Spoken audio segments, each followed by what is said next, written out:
So we're actually at 10:02. So I want to welcome everyone. Good morning, good afternoon, good evening, whatever time it is you are seeing this video, this Zoom. This is the Wednesday webinar series brought to you by the A Better Life Together Inc. Bridge Project team. The Bridge Project just seeks to reach individuals who are eligible for services through the San Diego Regional Center who aren't using those services or using very little. And we have found over and over again, as we're making calls, myself, Carmela, and Elizabeth, we have found that so many parents are just kind of in terrible IEP situations, for lack of another way to phrase it.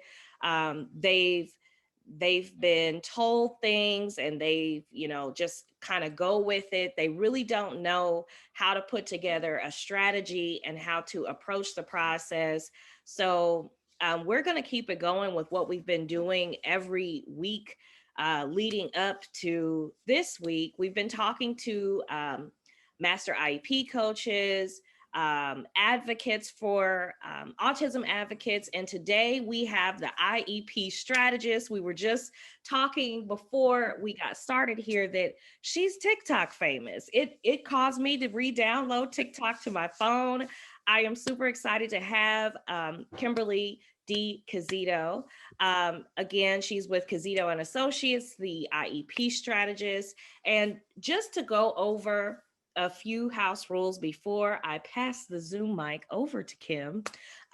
Please hold your questions for the Q&A portion at the end. If it's a burning question and you want to type it into the chat, Carmela is going to share those questions with Kim first. And this is also recorded. We've been recording since we started, and that means that it's going to live on our new and improved video replay page on the abetterlifetogether.org site. We have some handouts that we're going to put up that you can download, slides from this presentation. And we've also got a very, very special link created just for us, for the Bridge Project, for our parents, and for our individuals that are caring for family members with disabilities. And so we'll add that to the chat here in just a moment. But without further ado, I just want to introduce to you all this morning the IEP strategist, Kimberly Kizito. Y'all know what we do. Every week we do the COVID clap. So put this hand a little bit, not 6 feet, but a little bit apart from this hand. And let's just wave. That's our COVID clap. We want to welcome you, Kim. Thank you. What a great introduction. I have never heard of the COVID clap before, but I really appreciate it. And I don't understand the purpose of it. You're not clapping, you're clapping your own hands, aren't you? Anyway, I'm about as casual as possible. So we are, if like you said, if Carmela, if you see I've got to stop her and we got to ask a question before she moves on, feel free to jump in. I am the IEP strategist. Another fascinating term for what I do is called advocate, but I thought that was boring. And so I created that title myself. I should probably trademark it or something, but that's who I am for now. And just a little background on me. And I will also, Melissa and Carmela and Elizabeth, if I am rambling on, feel free to, put your hand up or something like that, because I will have a tendency to get on a tangent about certain aspects of this. This is one of my topics that I really like that parents are educated on. But my background is I am a parent to 2 special needs kids. And so I have a 15-year-old daughter who is autistic and has ADHD and generalized anxiety disorder. And she was diagnosed around, I diagnosed her myself at 10 months, but she got an official diagnosis at about 2.5. But at 10 months, she was not tracking eye contact. And this was back in 2007 when autism was not as big of a deal, or as much of a, it was kind of like the right at the edge of the quote unquote epidemic. And I hadn't even known anybody other than one friend that had an autistic child. And I instantly, for some reason, thought autism. So we kind of jumped into a process I never thought I'd be in. And I became an advocate when we were moving her from a kindergarten program to first grade. And we had the IEP meeting, and the team thought that she was ready to go into general education, which would be full day mainstream in education and general education. And I thought she wasn't ready. And so I hired an advocate who came, and she came to the meeting. So I didn't sign the IEP. I was adamant. I was, teary eyed, everything. And she came, and this was someone that I was paying to advocate for me. And she looked at me and she said, "Mom, she's ready." And I thought, well, excuse me, I'm paying you to tell, but she told me the truth. And after that, I kind of got bitten with the bug. So I became an advocate. But my background is I am a former corporate trainer. So everything kind of meshes well together with the skills that I have. And prior to that, I was a claims adjuster with an insurance company. And you think about how that kind of rolls into what I do now at 21, 22, right out of college. I was sitting in attorneys' offices trying to navigate how much my insurance company was going to pay for somebody's broken leg, or so I would be really, really intimidated by these folks, and I just had to learn how to handle myself. And so, cut to today, where I'm a full-grown adult, which you think you're an adult after college, but I'm over 50 now, and sitting in those meetings, I can draw upon some of the skills that I learned as an adjuster, and that plus the knowledge of the special needs process has gotten me far. So I'm going to just move into a little bit of the presentation. It is, I don't know how much time we have or if we end up having to stop, but I've got lots of time, but I'll end up probably going over a little bit. So today, here's some of the objectives I just want to cover. I want to explain to you what the child find process is. A lot of you may already have children with IEPs. To me, or 504s, to me, it's extremely important to know some of the background. I don't think you can advocate for your kids properly if you don't know where this stuff comes from, what some of these things mean. All of this is stuff you can find on the internet, but what I do, I have moved from being the advocate that attends the IEP meeting. I still do that, but over the past year and a half or so with COVID, I realized that parents are not learning the process. And so I am creating training classes and I am coaching parents. So some of the services that I provide include, I will come to your IEP meeting, but I want you to learn how to do it on your own. So I will also coach. So for instance, I actually have a client this afternoon in San Francisco. I am in North Carolina, so it's afternoon here, but she's in San Francisco, and I'm coaching her on what to do because she doesn't need me to attend the meeting. So this is just all information that I think is helpful. So we're going to talk about some of these terms here. Can you see the blue dot on the screen? Okay, I couldn't tell if you can see that. So these are some of the terms. Oh, there's other terms, but I'll explain exactly what these things mean. And we're going to really talk a little bit more about, what is the idea when you hear the term idea and what's the criteria for that. And then I want to get into some more state specific things, what's going on in your state and some tips to kind of handle your child if your child does have an IEP. And then there's some stuff going on in your state right now that might be of interest to you. So we're just going to go over all of those things, hopefully get it all done. So talking a little bit about child find. A lot of people think about child find, if you've ever heard of it. It is a term that was created by the federal government, and it basically mandates all schools in the state to find all of the disabled children in the area. It is a legal requirement by the IDEA, and I'm going to get into the IDEA in a second, for all school districts to find every disabled child from birth to 21. It's a mandate. And so that second or that third bullet says birth to age 21. And those kids must be evaluated. How do they find those kids? What if the kids are hiding under a rock? You know, they've got to find these kids. So there are now the internet has become a huge thing now. So a lot of times they will use the internet. They will partner with doctors' offices. The point is that it's up to the school to find these children. And when you think about it, I don't want you to think about just babies, okay? Because for instance, think about my baby. My baby's now 15, but at 10 months, I had no idea what child find was. I didn't know, you know, that existed or anything like that. Um, there are violations of child fine for kids all the way up to age 21. And we'll talk a little bit about what that means. Child fine means that the school district has to fine these kids that are disabled. And when you hear me say the term, this is a violation of child fine, what I mean is when you go to a school and say your child is 8 years old and your child's exhibiting some symptoms, or they're, you know, maybe you think that there's some dyslexia or something like that, and the school does not help. The school says, oh, their grades are fine. The school says, you know, the kid's not, my issue a lot of times is the child, if the child is not standing on a table throwing books, then they're not necessarily getting the services that they need. But if a school is refusing to evaluate a child that you think has a suspected disability, that school could be held in violation of child fine.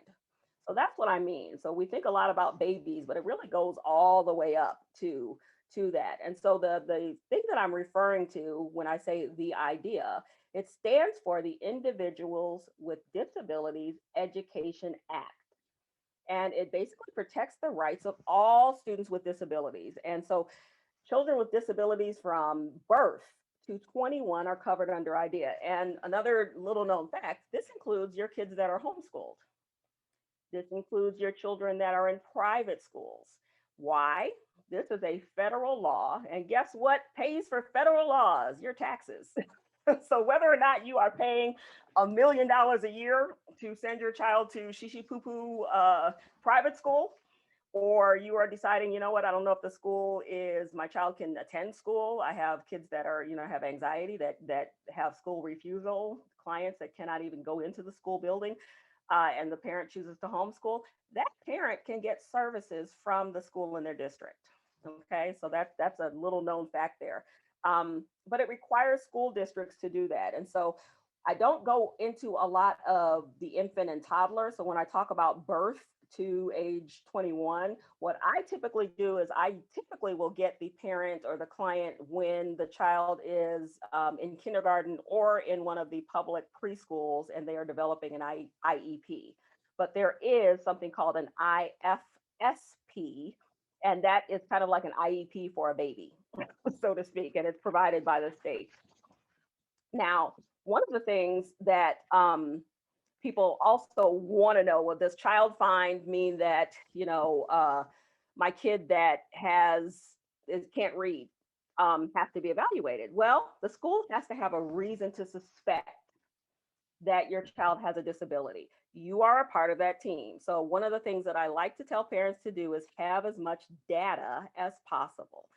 So, and data is your kid brought papers home every week and you stuck them in a box. If you're as organized as me, you just stick them in a box. And after about maybe a few weeks, you're just like, wait a minute, you know, they're reading.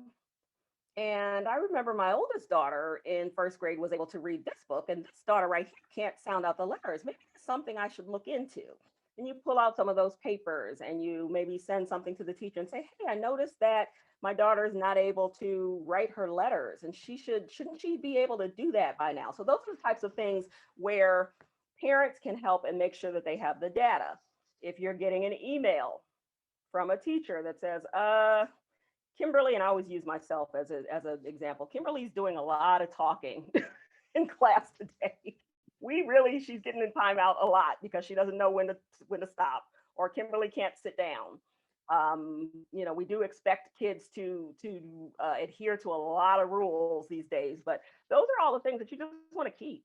I have an email section I have 2 kids, and so I have their names on a folder in my Yahoo email, and I just save it just in case. So if it comes back to, you know what, my daughter is not reading because she has an issue with reading. Maybe dyslexia is going on, or maybe there's something else. When it comes time to ask for that evaluation, I can pull out all of that data.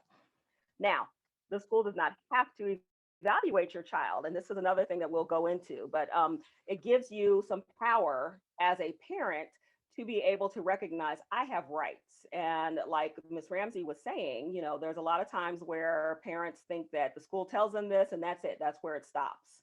And I believe this is getting past no. I always say don't take the first no. Do not take the first no as an answer. And so a lot of times parents will get to the process where if the school says no, hey, Kimberly, you know, she's getting a D in reading, and that's fine. And I'm thinking, no, you know, my kid can read better, or I know she can do better than that. She's a really smart kid. The school I can complain. So I have a process anytime the school tells me no. And so we're going to get into that a little bit as well. Our next slide breaks down the idea. So you'll hear me refer to the idea all the time. I used to say idea, but I kind of like the idea because if you think about it, that's what it breaks down to. It is a law. It is a real, honest to goodness law. And under the idea, you'll see these terms. So you'll see child find, which I just reviewed a couple minutes ago. FAPE. FAPE is something that if you as a parent put that in email or mention it to a teacher and you feel like you're not getting a good deal from the school, when you say, I'm afraid that my child's not getting FAPE, the schools sit up and they're like, oh, they know what that is. That means they're either talking to somebody or they've done a little bit of Googling. FAPE is free appropriate public education. It is the law in IDEA, the Individuals with Disabilities in Education Act, that your child is entitled to a free appropriate public education. Notice the word appropriate. Every parent says it at some point in time. I just want the best for Kimberly. I just want the best for my child. Well, the school doesn't have to provide the best, but they do have to provide appropriate. And appropriate means that if I have special needs, then I am entitled to free education that is appropriate for my needs to make sure that I learn. And so there are 4 sections to the idea. You can find it online. And it's very easy to get lost. But if you have a child that is in regular school, meaning kindergarten through 12th grade, you want to look at section B. And that's pretty much it. So it's section A is kind of definitions. Section B goes through kids through kindergarten through, I'm just letting people in the room. I don't know if everybody else has access. So if it pops up, I'm just clicking admit. And then B is just kids from ages, school age until 12th grade. And then C is little kids, toddlers, under school age, preschool. And then D talks about funds. So how schools get money. And so if you want to, you're kind of looking, well, I don't know where this is covered or whatever, you can start in B and you can get just as lost in B as well. But that's the general area where you're going to look. But what it does is it's providing protections and rights for parents or legal guardians. And it tells you, hey, if they're not giving me something, what are my rights as a parent? So I can find that. But it doesn't mean that every child with a diagnosis is eligible for special ed. And on the bottom here, I always like to say IDEA is an administrative statute. So it's a law. But when someone comes to me and they want to hire me, and they're just like, they're breaking the law, they're not doing IDEA, I'll say, well, we don't kind of say it like that. It's an administrative statute. So let's say they're breaking the statute. But the documentation that you get as a result of IDEA is legal and must be followed. So couple of things. Let's see, let me look at my time here because I am yapping. There's a couple of purposes. So the basic purpose of IDEA, I went over that, but it was first passed in 1975. Okay, so if you think about what happened, if you're, I don't know if anybody here is as old as I am. I was born in 1969, but prior to 1975, okay, Elizabeth, get there, girl. But prior to 1975, school could legally turn away a child that they thought they couldn't educate. There were some laws back then that basically, hey, we don't have special ed, we don't have anything. And so they could say, sorry, We can't educate this child. Buses, public transportation did not have to provide access for people that were handicapped. So you think about buses now that have wheelchair ramps, and those things were not around. And I entered kindergarten in 1974, so right around this time. And you had to be, if your state was, if you're lucky, your state had places for children that had special needs, but states didn't have to. So you used to hear these terms that were, we would have the smaller bus or whatever, but you would see them, and that was not the best term to hear. But I remember growing up and seeing that on the side of the bus that had the R word, which we don't use anymore. But these were the children that were going to special needs schools. But I never saw these kids. Yeah. And so after IDEA came about, these schools were made by the state to provide services for these special needs kids. And you can guess what probably happened. These schools start thinking about money. These states start thinking about money. Hey, we are a school that has a capacity of 100 kids. And now you're telling me that there's 75 more kids that I've got to let in this school, and I've got to provide salaries for special ed key teachers. So all of these things started happening, and the federal government says, okay, we will provide funding for up to 40% of that, whatever you're spending on a kid. So we will provide that. So they said that back in 1975. And the interesting thing about it, so you think about it, say that each school spends $100 a year on a kid. So if they spend $100 a year on a child, your child has an IEP, the federal government will subsidize that and provide an extra $40 for the kids with IEPs, right? Well, somebody was smart and wrote the words up to, because all the way up to now, IDEA has never been fully funded. As a matter of fact, last year it was funded up to 13%. The most it has ever been funded is 20%. So I go into a little bit, but I'm not going to go into it now, but I go into a little bit about who's in charge of IDEA. So if you're ever interested, you can look at a website called help.senate.gov, where HELP stands for Health, Education, Labor, and Pensions, and that is the area of the House and the committee in the Senate that goes over IDEA. And you can look and say, senators from California on that committee. They break it down. So there's health, and then there's education. So I look on the education committee and see, hey, senator from my state's on there. So if you're having issues, and that senator wants your vote, you're more than likely able to find that senator and send them a direct email and tell them what's going on in your state. And you might be able to get something back from that senator. But I'm going to move on. But that is definitely, if you're a political person, you can look that up. Now, I did say that even if your child has a disability, they may or may not qualify for services under IDEA. So I'm briefly going to go over this. So services under IDEA, who's eligible?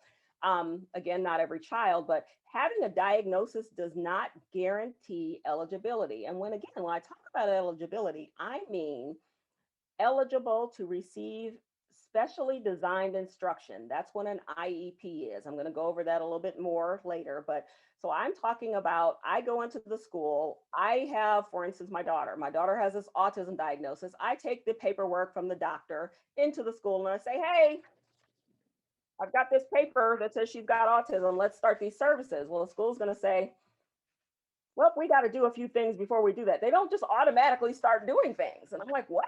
So that happens all the time, where a parent will come to me and say, well, we've got a diagnosis. So these are the 13 categories. You'll see autism, deaf, blind. Sometimes they'll say 14 or 12, because you see how where it says deaf and blindness and deafness, they kind of put those in two separate categories. And some of these, emotional disturbance, hearing impairment, intellectual disabilities, multiple. So multiple would include more than one of these. You'll see other health impairments. Some of these are more of an umbrella term under which different diagnoses exist. So you may wonder which of these is served the most under IDEA. That would be specific learning disability. And that includes kids that have dyslexia, dyscalculia, that is kind of like math dyslexia, dysgraphia, writing, other learning differences.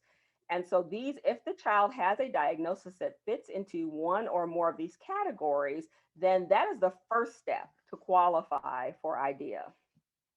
Now, to get things started under IDEA, you have to ask for an evaluation in writing. So we're going to take a look here and say, okay, well, how does a student, get services? Again, I walked into the school and I gave them my dyslexia diagnosis and they're like, oh, sorry, we got to go through this process. Yes, you do.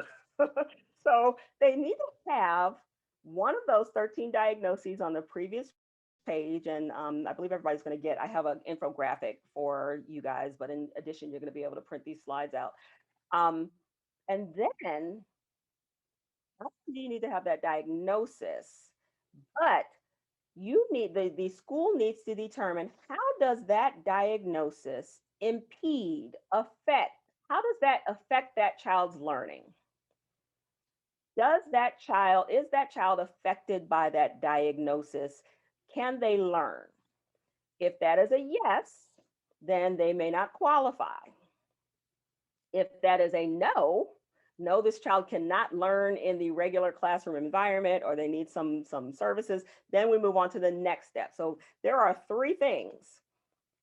Have to have one of these 13 diagnoses, one or more. They need some sort of specially designed instruction. They require some sort of related service. So if I am the school and you're coming to me, I'm going to say, okay, diagnosis check. Does the diagnosis affect how that child learns in the school? That's where, if I am in charge of the IEP meeting, that's where I'm going to determine, okay, this is what we have to determine as a school. Your doctor gave the child the diagnosis, and they use a completely separate system to diagnose than a school. People will say a school diagnoses, a school does not diagnose. There's a very tricky terminology there, but the school does do testing to determine at what extent. So to what extent does this child's disability affect their learning? So let's use my kid again for an example. She is autistic and she gets straight A's when she wants to.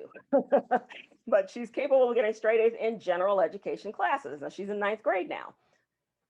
So you would think, well, does that autism impede her learning?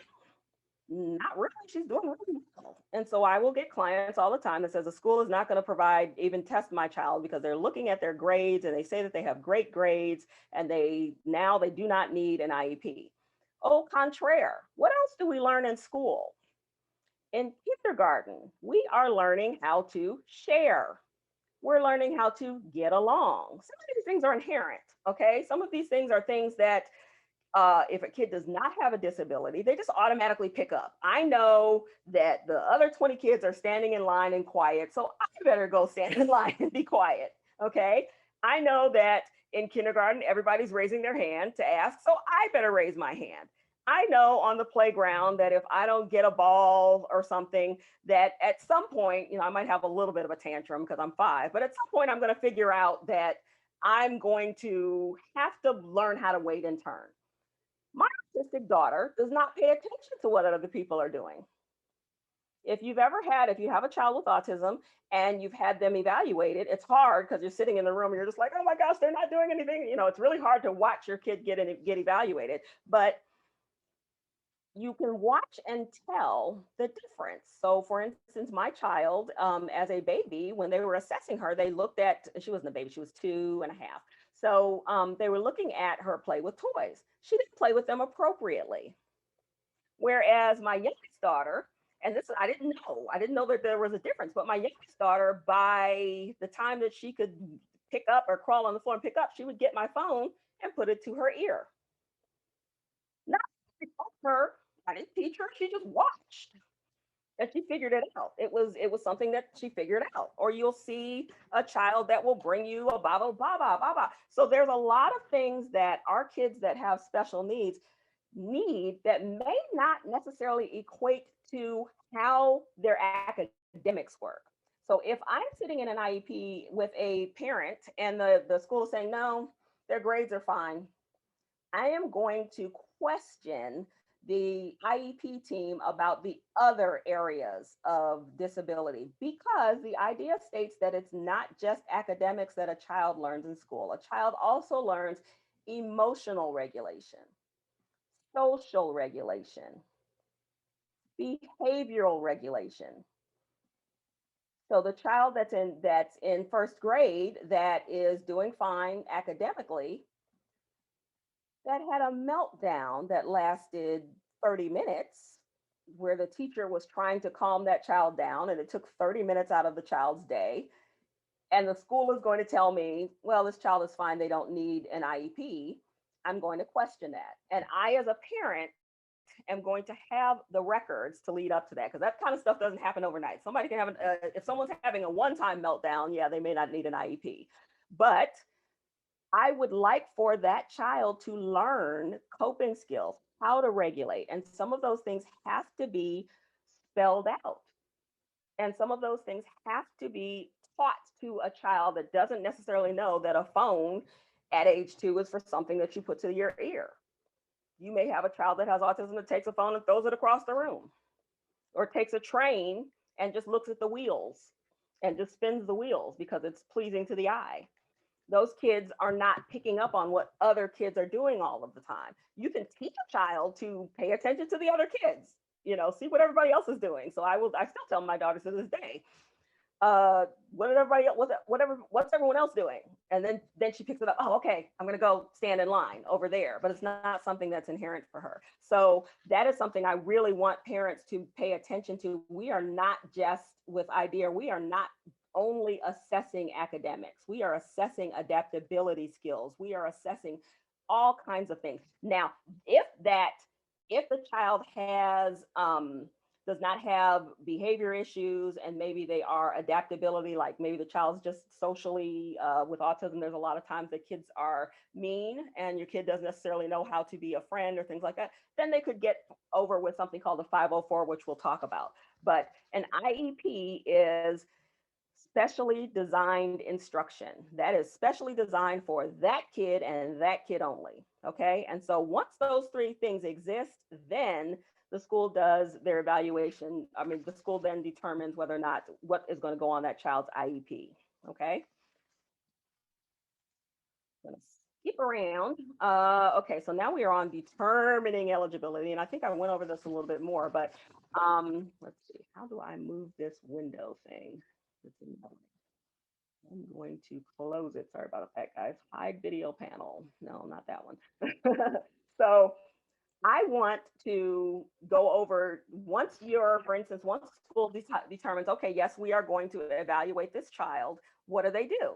If you want the school to determine and pay for it, how do I get to that point? So the thing that I like to tell parents all the time is make sure that you are requesting this in writing.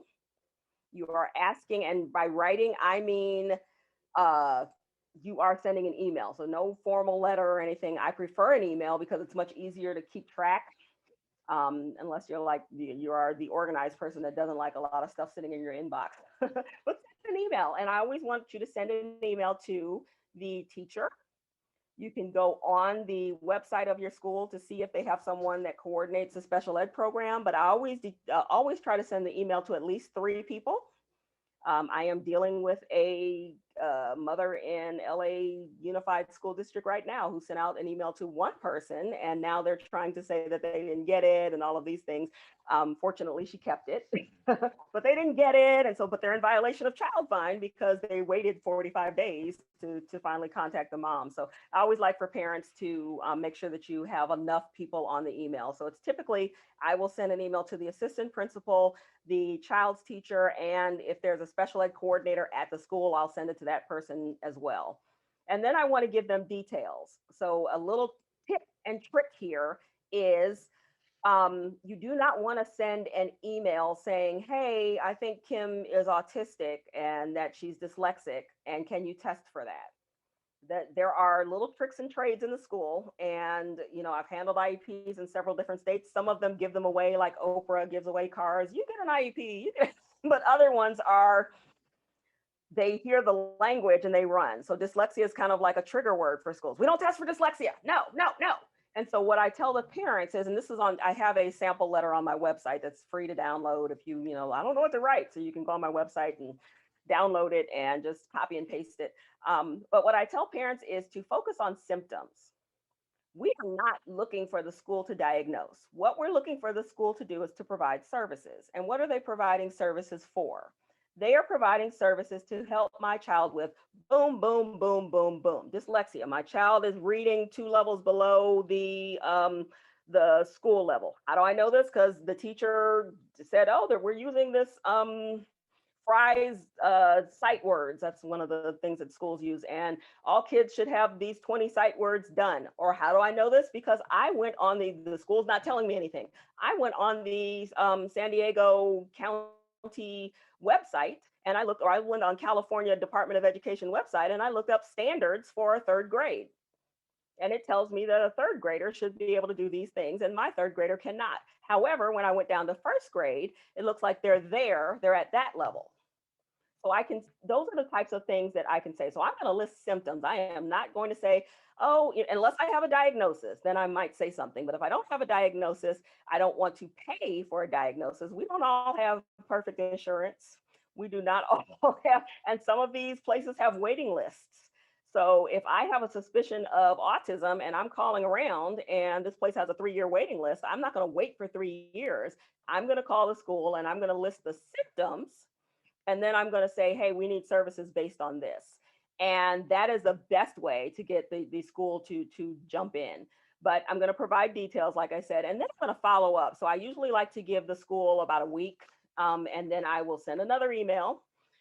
In California, I have noticed that if I send an email, this is if you already have an IEP, but if I send an email, they have a follow-up date guideline of 5 days.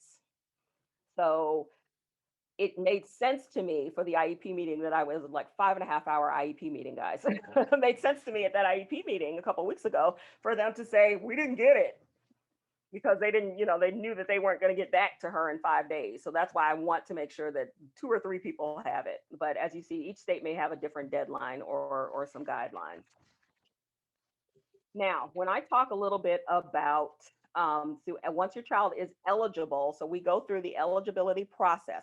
I've written my letter in 5 days in California, and we can check that again when you look up I'll explain what procedural safeguards are, but where you can find this. They called me, they called an IEP meeting. They say, okay, now I don't have an IEP yet, but they've called an IEP. That's what it's called. When I ask for my child to be evaluated, they call it an IEP meeting. They say, okay, we're going to bring Kim in. And so there's people that need to be in that IEP meeting. That would be a teacher. So it typically would be the teacher that Kim has. So say Kim's in 3rd grade and mom thinks Kim's autistic. And the special ed teacher. So there needs to be a special ed person. So there's always 4 main people in an IEP meeting: the parent, the general education teacher, and the general education teacher is there to say, hey, this is what the 3rd grade standards are. And then the special education teacher is there to show how they can help that child. And then there's somebody called an LEA. Where they come up with these names, don't ask me. The LEA is the person that's in charge of the money. That's the best way I can explain it. So you will see the LEA, what's that? Local Education Agency. That's basically, there has to be someone in the IEP meeting that can say, yes, we will provide this dyslexic child with their own laptop. No, we will provide them with access to a laptop. If you're sitting in an IEP meeting and they're saying, well, we don't know if we can provide that, you're asking for special service, they're in violation. I have sat in meetings before where they're like, well, we have to get back. We have to talk to the principal. The principal needs to be here. We'll wait. Silence is a great thing in an IEP meeting. I am silent. We'll wait. Where's the LEA? Who's the LEA? Oh, that's this person. This person has to be a person that can approve. So your time is precious and so is mine. Especially if you have special needs kids. Gosh, what did you have to do to get away to get to that meeting? So we want to make sure that person is there. So those 4 people have all agreed. They're like, okay, we're going to test in all areas of suspected disability. That's where it goes back to the letter that you wrote, and you listed 10 things. Kim doesn't have good eye contact. Kim's not reading on grade level. Kimberly can't sit down. Here's the 10 emails that I got from the teacher for the past month where she's not able to sit down during a time. Kim had a meltdown and it lasted 30 minutes. They called me to pick Kim up. blah, blah, blah. These are all of the things that I'm going to list as, and the school can turn it into whatever terminology they want to. As the parent, you're expected to know that a child who's having a problem with reading is considered decoding. I know that because I've taught, but I know the terminology, but you as a parent don't know that, and you're not expected to. You can just say, I just think that she's having problems reading. But you do need to be able to provide them with information, especially if you feel like they're going to give you a hard time. Some schools don't, but a lot of them do, and that's why I have a job. So that's where they're going to do. They're going to list all of those things, and they're going to say, okay, we need your signature. You're going to sign a consent form. And then in California, and this is what I love about California, or so I've heard, they have 30 days. So from the time you sign that, so if I sign that sheet on April 1st, by April 30th, that evaluation has to be complete. And they have to use, it's not just a teacher, but they will give the parent, you will have parent inventory forms, surveys, things like that. If it's you and your husband, you and your wife, you and the grandma, you and your partner, whatever, whoever is with that child the most will be filling those things out. My rule of thumb for that is fill it out based on the child's worst day.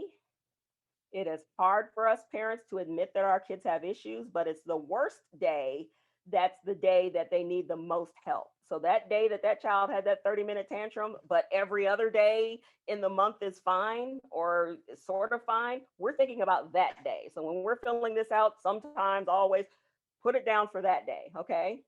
If you think that your partner or your husband is not going to properly assess your child because they think, oh, they're fine, that's my husband. He's always, oh, she doesn't do this, she doesn't do that. Leave them at home, okay?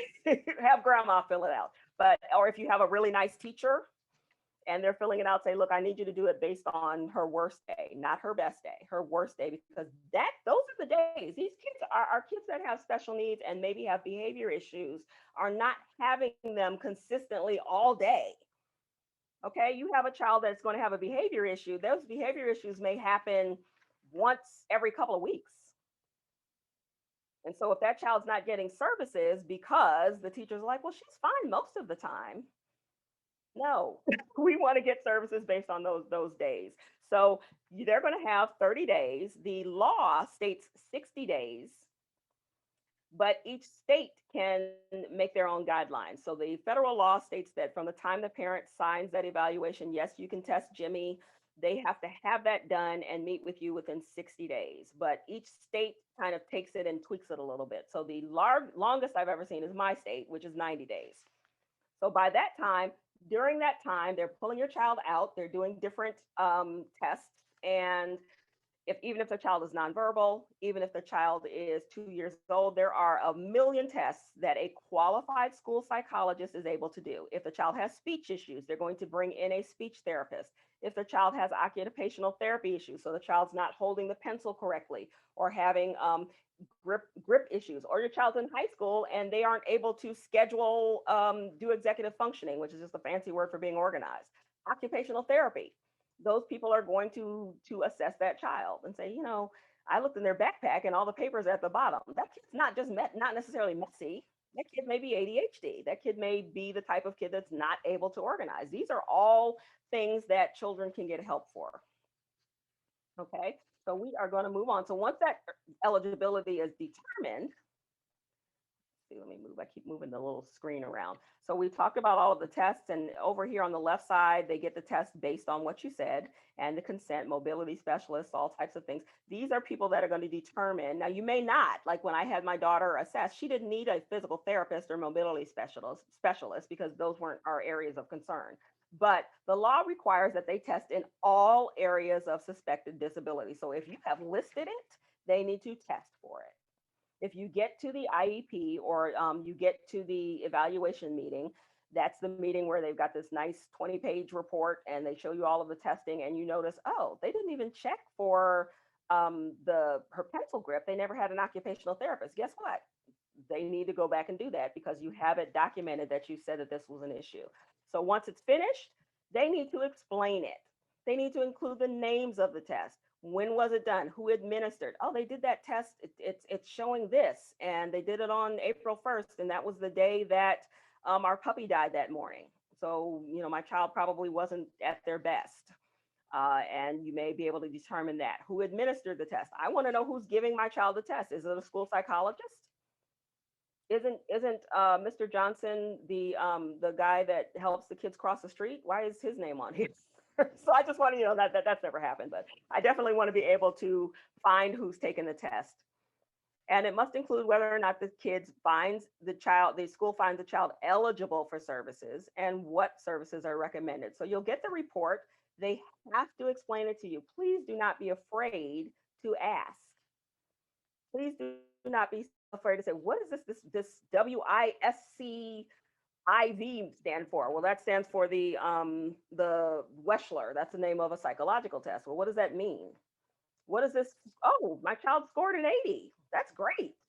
No, not necessarily. It depends on how the scoring is done. Well, how is the scoring done? Well, I've got a meeting at 4 o'clock. Well, buckle up, because we're not going anywhere until you explain this to me. The parent needs to be able to explain it.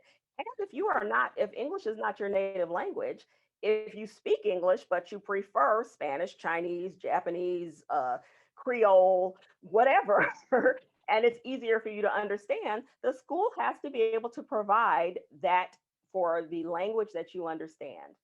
And also to test your child. So if your child comes from a Spanish speaking home and they understand Spanish a little bit more than they understand English, they can provide that testing for that child in Spanish. So it has to be in the language that the child understands. Okay. All right. Let me know how we're doing on time. I know I'm yapping. I have 13 slides, so You're I'll try to doing zip through. well. You're doing quite well. We've actually we have the ability to go a little bit beyond 11. And then I mean you're cool. This is great information. I set my alarm like, okay, Kim, you're just yapping. Okay, so now we're on to the IEP. Oh, wait, did we go ahead one? Sorry. Oh, okay. If we get, now let's do the eligibility process. Doggone it.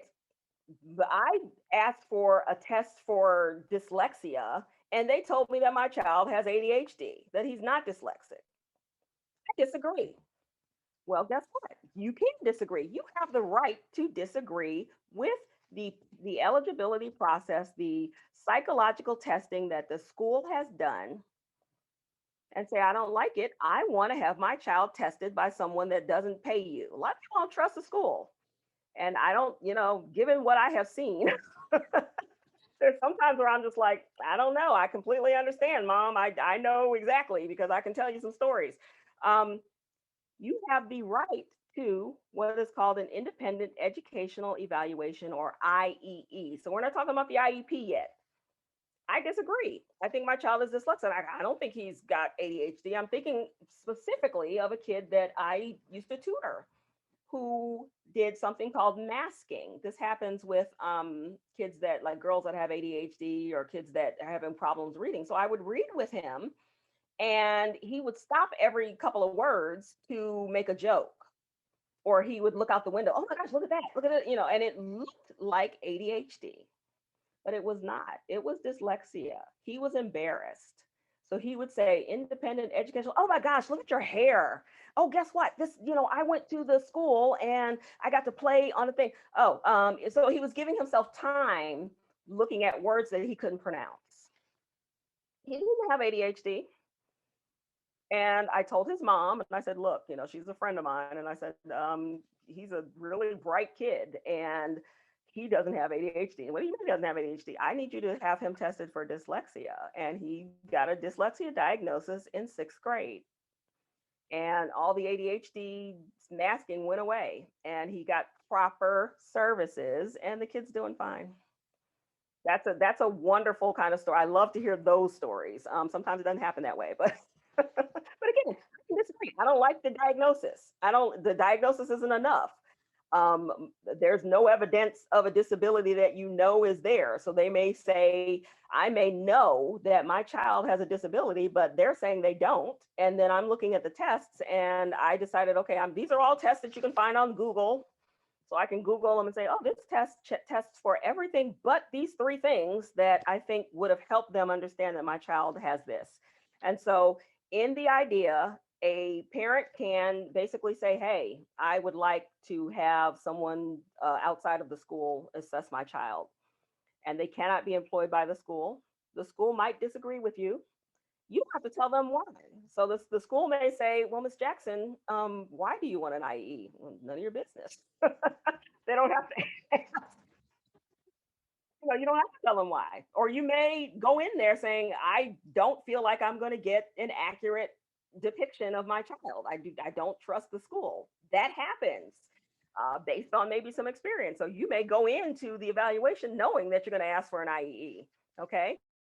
Now, if the school says, no, we think our evaluation is enough, then the school has to file something called due process. So they can say no. Typically, I don't want to say typically, I would say probably 75% of the time the school will say yes, and they will just go ahead and pay for an independent educational evaluation, and then you can feel great about it.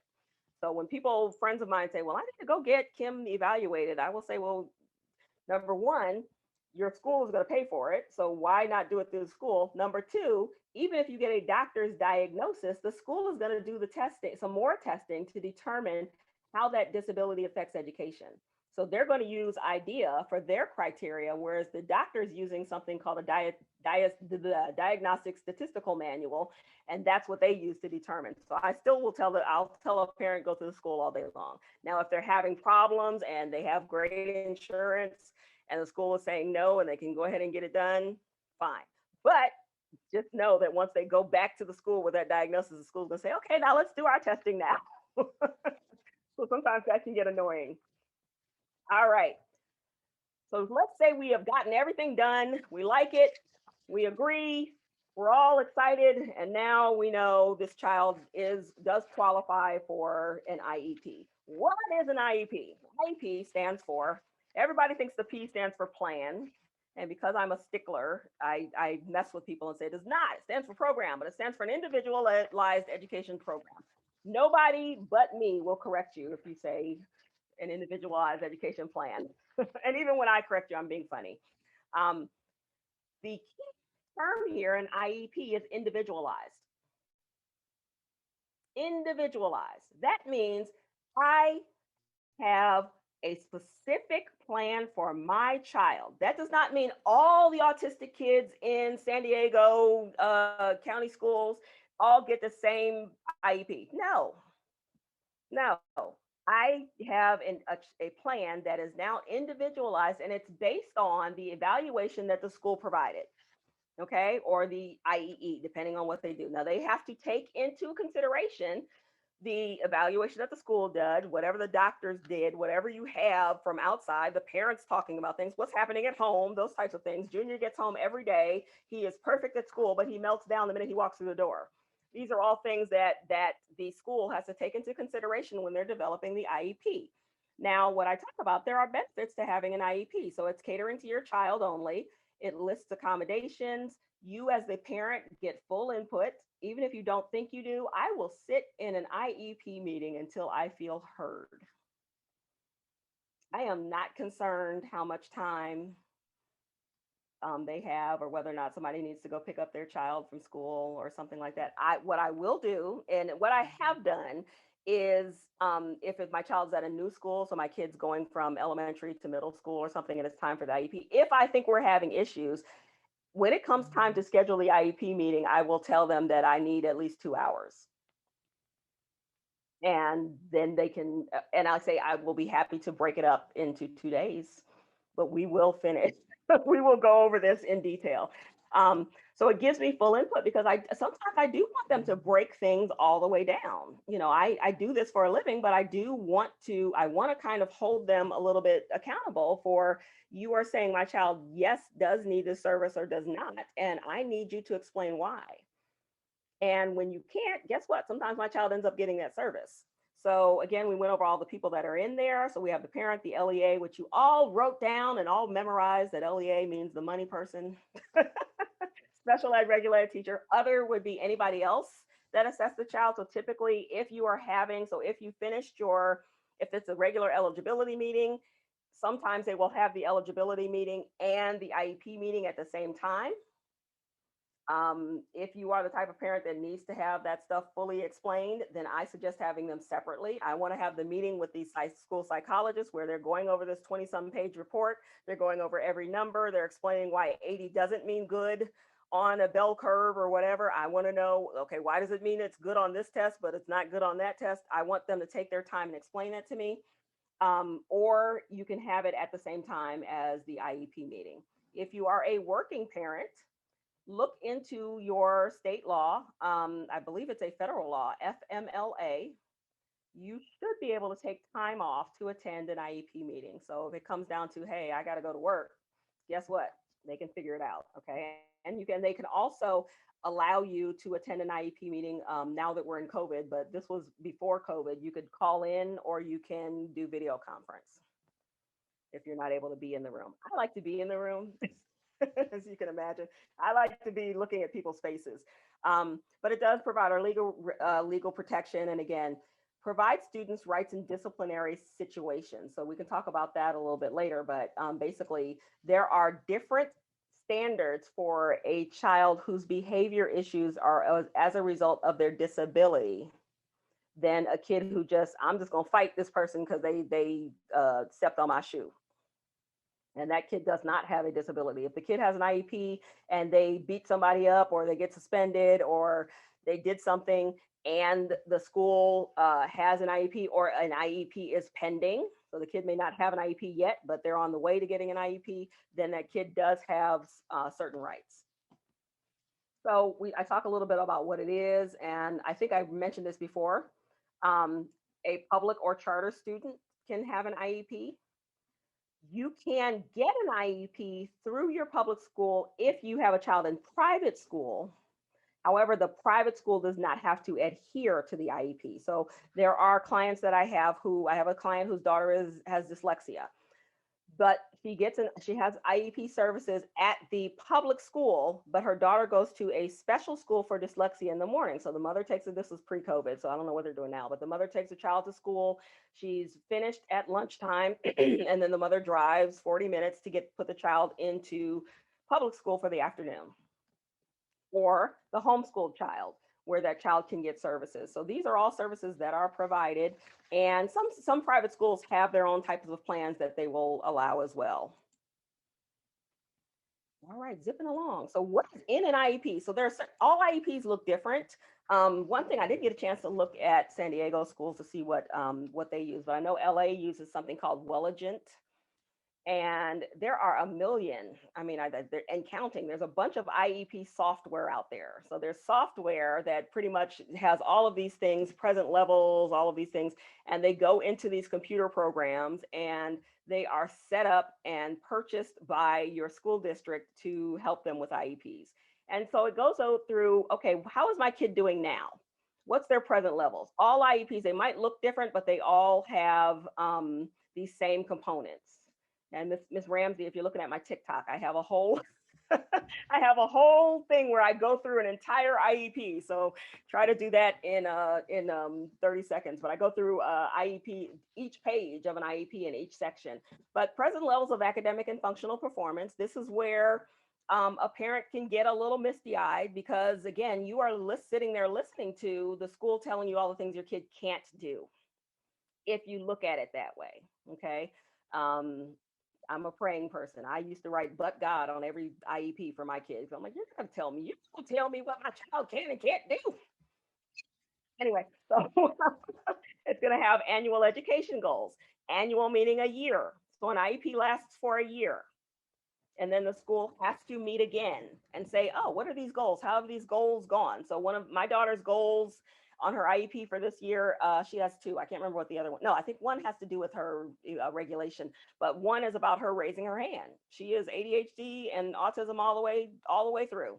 She will, if she sees something she wants to ask, she doesn't think about raising her hand. And so that's one of the goals.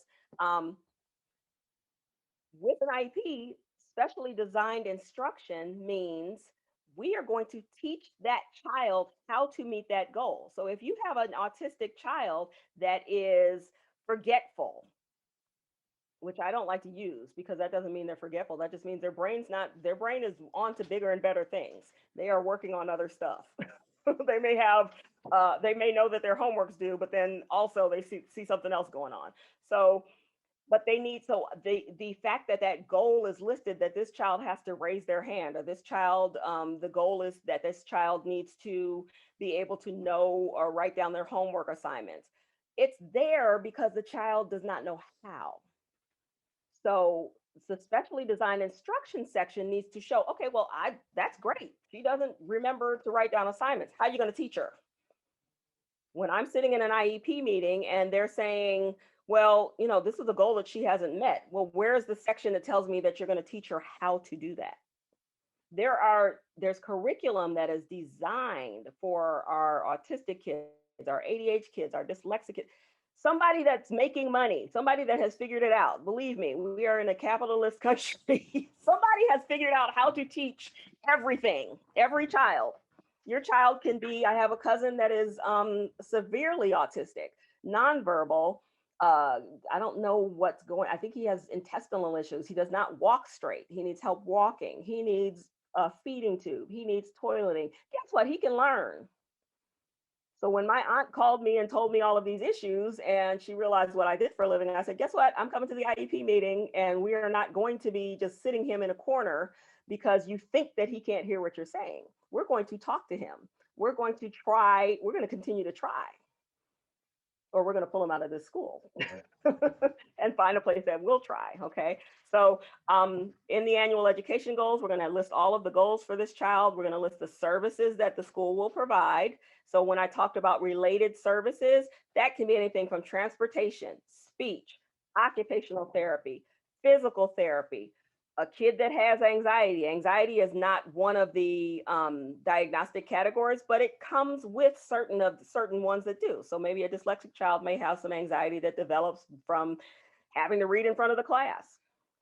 So as a part of that's the dyslexia diagnosis, we can treat the anxiety. So the kid may be able to go to see the school counselor at lunchtime, or so these are all the services. The timing of those services. So it will say on the IEP, how many minutes does that child have a week for speech? How many minutes? And as a parent, if you feel like, okay, my kid, I remember an IEP specifically, this kid was completely nonverbal and he only had 10 minutes a day for speech. And I zeroed right in on that. Don't we want to kind of work on these speech issues with this child? And so we ended up upping that service, but it was almost as if the school was more babysitting the child, and I'm not going to take that. A kid that's nonverbal does not mean a kid that can't learn. Okay. There's a lot of kids that are verbal that are held to higher expectations because they can talk, that really have a lot of higher needs than a child who maybe is not talking, or maybe is not talking at the level that they're at, but that doesn't need the same support needs. So, this is where the I in individual comes from. The list of accommodations. So we have accommodations and modifications here, and I want to kind of go over what those are. If we think about accommodations are things that allow the child to have the same access to the classroom, to the environment, to the testing that other kids have. Okay. When I think about accommodations, I think about a kid in a wheelchair. I need to be able to wheel my wheelchair in the classroom, so that I need the door to be wide enough. I think about a child that has ADHD whose brain is zooming all over the place. And looking at a test with 100 questions. And there are 20 concepts that teacher wants that child to really understand, the class to understand. And so he's created 5 questions per concept. I'm going to request that ADHD kid not get 100 questions. I'm going to request that ADHD kid maybe get 50 questions over 3 days. Or if the teacher is saying, hey, I just want to know that they understand these 5 concepts. Okay, then I want 5 questions. And I want them on separate pages, because I know my kid overwhelmed. I see a page full of questions. I don't even know where to start. I'm overwhelmed. I'm defeated. If I see one, then I can handle it. So that's what I mean by an accommodation, a modification. So it's not changing the work. Accommodation isn't changing the work. If I'm in third grade math, an accommodation is going to give me the same math test that the other third graders give, but because I may just be completely overwhelmed by 50 questions, I may get the only few questions that are going to show the teacher that I have learned the concept, okay? Modification is going to change what's being learned. So what the idea wants to do is if I'm 18, but I'm learning at a 5th grade level, you want me sitting next to your 10-year-old? No, I probably am going to be in a special ed class with other 18-year-olds or 17-year-olds. And I'm going to be able to participate maybe in gym class and art with some of those kids. But the level of work that I may be getting is going to be 5th grade. That is where the IEP will show the modification. So it's modifying the learning. Okay. But maybe I can spell. I mean, you'll be shocked. There's kids that are really like 2 or 3 grades behind in math, but 2 or 3 grades ahead in spelling. So then that kid gets pulled for math, and that math is modified to help that child. But then for spelling, guess where they get to go up to the second class or to the the other class. So it's fascinating to see.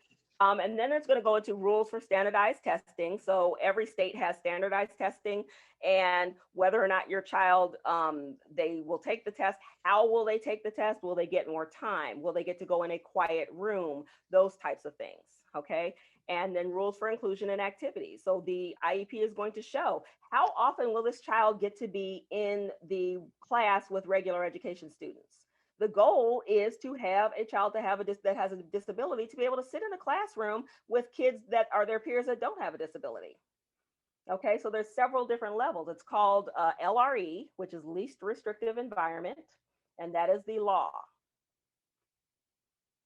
And so if I have a child that has been fully evaluated and the child has a lot of behavior issues, this is a kid who has a lot of anxiety, they have these fight or flight things, and the kid is at any point can have a meltdown, and that meltdown is not just crying in a corner like my daughter.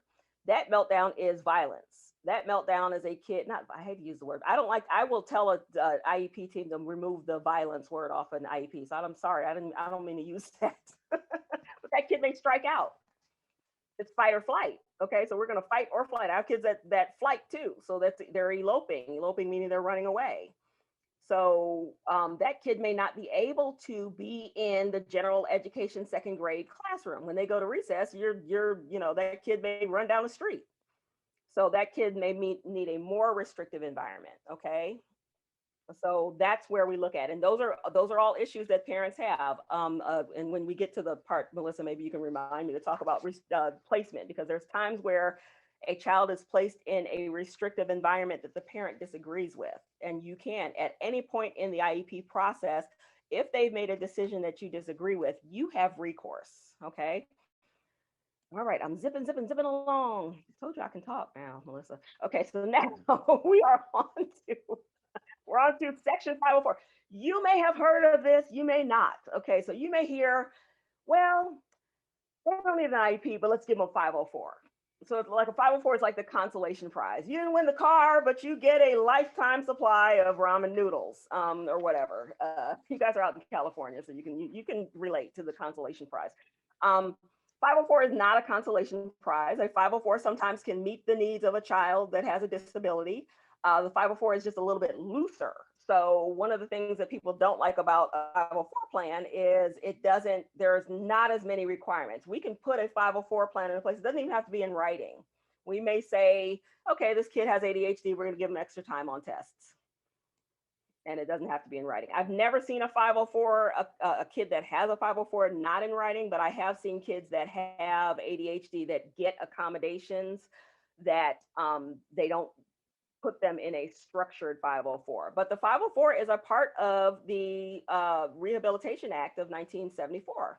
And when I went back and explained, how kids weren't, there were no buses and there weren't wheelchair lifts and things, this is what happened. So these folks were just like, look, we don't have access. It's really, there's a couple cool YouTube videos about it, but there were people that went to state buildings and they got out of their wheelchairs and they just had a sit in these, state offices. Like, look, we have to go up the stairs. So they had video of these people going up the stairs, that folks helping them up the stairs that could not walk. How are we going to get in this building? And that's how some of these started to come up. So in order to receive a 504, a child has to have any disability. So remember, I went over the 13. As long as that disability is affecting their education, I can have an ingrown toenail and get a 504 because I need access elevator. And the school is very specific about putting that in writing. I can have a peanut allergy and no other disability and have a 504 because my allergy is so distinct. I want everybody that's in contact with me to be trained to use an EpiPen. I don't want to have time. I don't want to have my kid wait to get to the nurse's office. Everybody needs to be trained. So the gym teachers, they need to make sure that they put me in the classes where teachers have been trained for that.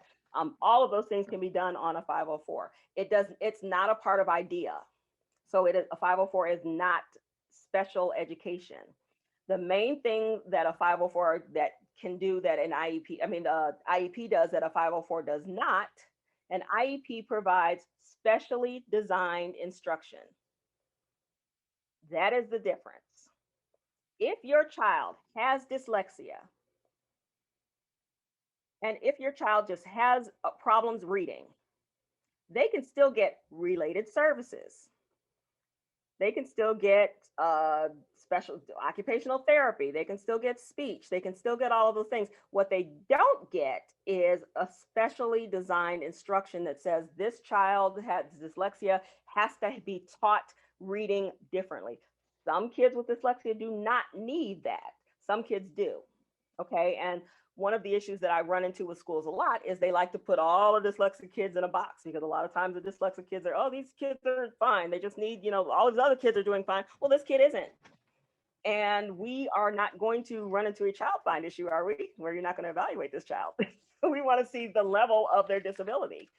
A child with ADHD that has gotten all the way to I don't know if California does the same thing, but a lot of times it's third grade is when you start seeing a lot of these issues. And so this kid was really rambunctious, or the child is ADHD not hyperactive. They took the ADD out of the diagnosis. So it's ADHD hyperactive or ADHD not hyperactive now. It's a weird thing. And so the child is inattentive. The child is quiet. I am describing my 8-year-old. She's very sweet. She's very quiet. Now my child is hyperactive, but if I took the hyperactivity out, we would have no idea that she had ADHD probably until next year when she goes into third grade, and you could see that she was behind. I'm in the field, so I know, but her inattention and distractedness was so severe that she wasn't able to pick up the basics in kindergarten. A sounds like this, B, 1, 2, 3, 4. So by the time she got to first grade, she wasn't able to, they call it number sense. She didn't know that 80 came after 79. These are things that you're learning in first grade. So we wanted to make sure that she was okay, but she did not. I didn't think she needed an IEP. I just thought that she needed to have accommodations, which would help her have a little bit of extra time to catch up. And fortunately, I was right. Now, I could be wrong. Maybe by next year, we'll see she needs an IEP. But we provided her with a lot of things to help her catch up. Okay. There are fewer protections in a 504. You still have recourse as a parent. And by fewer protections, it basically means that you can't pull out the IEP and say, okay, we have these goals and we need to teach this child how to do these things. You're not going to expect a child to be taught specially how to do something on a 504. That is for an IEP. Okay. But it's still helpful. And if you have a child that maybe is a little bit older and they have this stigma with special education, then they can have a 504. A 504 can do, I can structure a 504 so that the kid's getting almost everything that another kid will do. And schools will sometimes think that a 504 is only accommodation, so only extra time on a test, only those things, but a 504 includes related services as well. So when I point out to the school, okay, well, they need to have occupational therapy. They'll say, well, no, that's not. No, 504 includes related services. Oh, okay. I just have to show it to them, And so sometimes the school will say, no, we don't do that, and then I show them in the law where they can. So it's kind of giving them a little bit of a thing. So I'm not going to go into this. I just went into this a lot, but this is something that you can print off that tells you the difference between a 504 and an IEP. I get this question a lot, and I just like to think of access to the same education on a 504 versus the ability to change the education on an IEP. Okay, so that's the main big thing. And then the other big thing is that you can almost have almost any disability on a 504 to qualify, whereas an IEP, you have to fit in one of those 13 categories. When a child is transitioning from high school to college, from college to a job, from high school to a job, and the child had an IEP, and they're not a child anymore, but I still call them a child. So the kid's hopefully an adult. So say they graduate from high school, they had an IEP. I always tell parents by 11th or 12th grade, start transitioning that IEP to a 504. An IEP is not going to follow you once you graduate from high school. IEP covers you as long as you are in school until 12th grade. Once you get out of 12th grade, that's it. But because you have a disability, you can have a 504. 504 accommodations will transfer to college. You can go to college and say, hey, I need extra time on a test, and they can give it to you. You can take your SATs with extra time. We all know that there's some people that kind of got over on this with the school scandal or whatever, but both my kids are going to need accommodations for their SATs. Both my kids will probably need accommodations if they choose to go to college. So those are things that I will tell a parent that's entering high school. I'll just tell my friends this, oh, okay, junior has such and such. We'll make sure that they are, if they're not getting extra time on tests now, because this classes they're taking don't they don't time the tests, just have it put in to a document so that you do have to prove that to the college boards. You can't just go over there, and they're more strict now that people were lying about it. So they're more strict. They're going to want to see some proof that the child did get extra on that.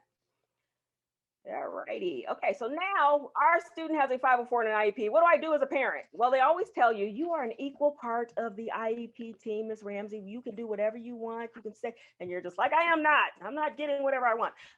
So there's part 2 in IEP that I want parents to pay attention to.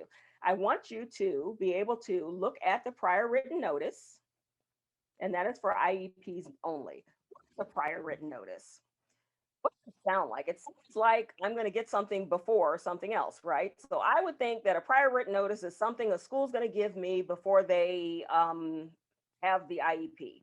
No, it's a little bit of a misnomer. Prior written notice it's a legal document. Every state has to provide it. It is a document that they give you after the IEP meeting, but prior to the implementation of the IEP, which means they better hurry up, right? So you have the IEP meeting today. I better get that prior written notice. If they're saying they're going to start tomorrow, I better get that prior written notice so I can look at it. And the prior written notice sometimes, in my opinion, is more important than the IEP. I want all parents, and it's actually a small one or 2 page document, so it's easier to read. But all parents need to look at the prior written notice. What the prior written notice says is, we, the school district, have proposed to provide so many hours of speech, provide so many things of occupational therapy, or refused to give extra time on a test, So it will say proposed or refused, and it needs to include everything that we discussed at the IEP meeting. So when I'm an advocate and I'm sitting in a meeting and I can tell the parent is getting a little huffy because the school's like, no, we're not going to do that. No, I will absolutely interrupt the meeting and say, please include that on the prior written notice, because then I have recourse. Then I can go back and say, okay, you wrote on the prior written notice that we're not going to give Kimberly speech. However, the speech therapist says that Kimberly needs speech. No, this doesn't happen that often, but when it does, then I can go back and I can say why, because what the prior written notice is going to say is, these are the tests that we determined why this child is not going to get this service. I see this day in, day out, day in, day out. I see a prior written notice that says we refuse to do this, we refuse to do this, and then they don't explain why, or the explanation is shoddy because we don't think they need it. No, when a school is saying no, they have to provide you with research-based truth, research-based reasons why. Why isn't my child getting speech? Because we gave her this test, and she is on level for second grade. This is why she's not going to get speech. But she pronounces her R's wrong. Okay, well, that's not, she's doing fine with everything else. So it may show the parent, okay, that's not as bad as you think. Why is my child not going to get extra time? Because we did so and so many time tests and your child did fine and they scored within the range for their grade. Okay. Why is my child not able to get this? Well, because we don't offer it at this school. That is not a research-based reason. I want a research-based reason. If my parent is thinking that the child needs this service and the school is saying no, they have to provide that. The burden of proof.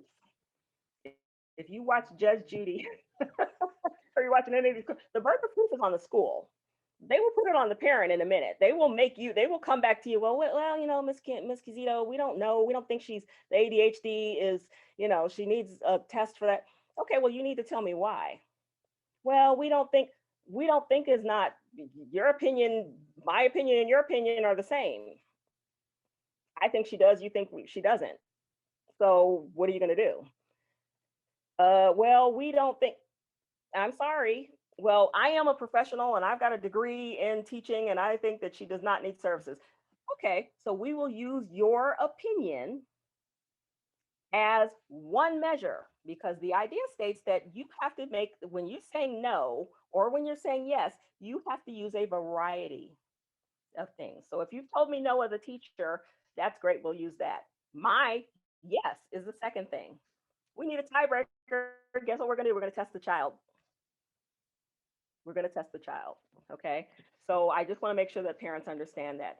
I do want the 504 in writing. Like I said, they don't have to put it in writing, but if you're going to get a 504, I do like it in writing. I want parents to be able to read through all of this.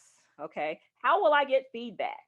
An IEP, this is what one of the things that a 504 does not require, but an IEP requires feedback 4 times a year.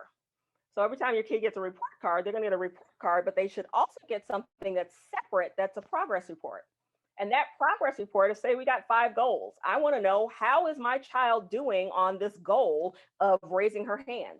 What methods have been, so on that progress report, it should tell me, Kimberly, we worked with Kimberly on this, and this. We used this material. We did a computer program, we did a game, we did these things, and she is raising her hand 50% of the time now. She's progressing, okay? And so by the time the IEP comes around for the next year, if you are doing what you're supposed to be doing, which, as a parent, I don't always do it either. I'm looking at the progress reports. By the time I go in the IEP meeting, I know which goals are being met, which goals need to be modified, which goals are going away. I'm ready, okay? And if something's happening, if I've gotten through 2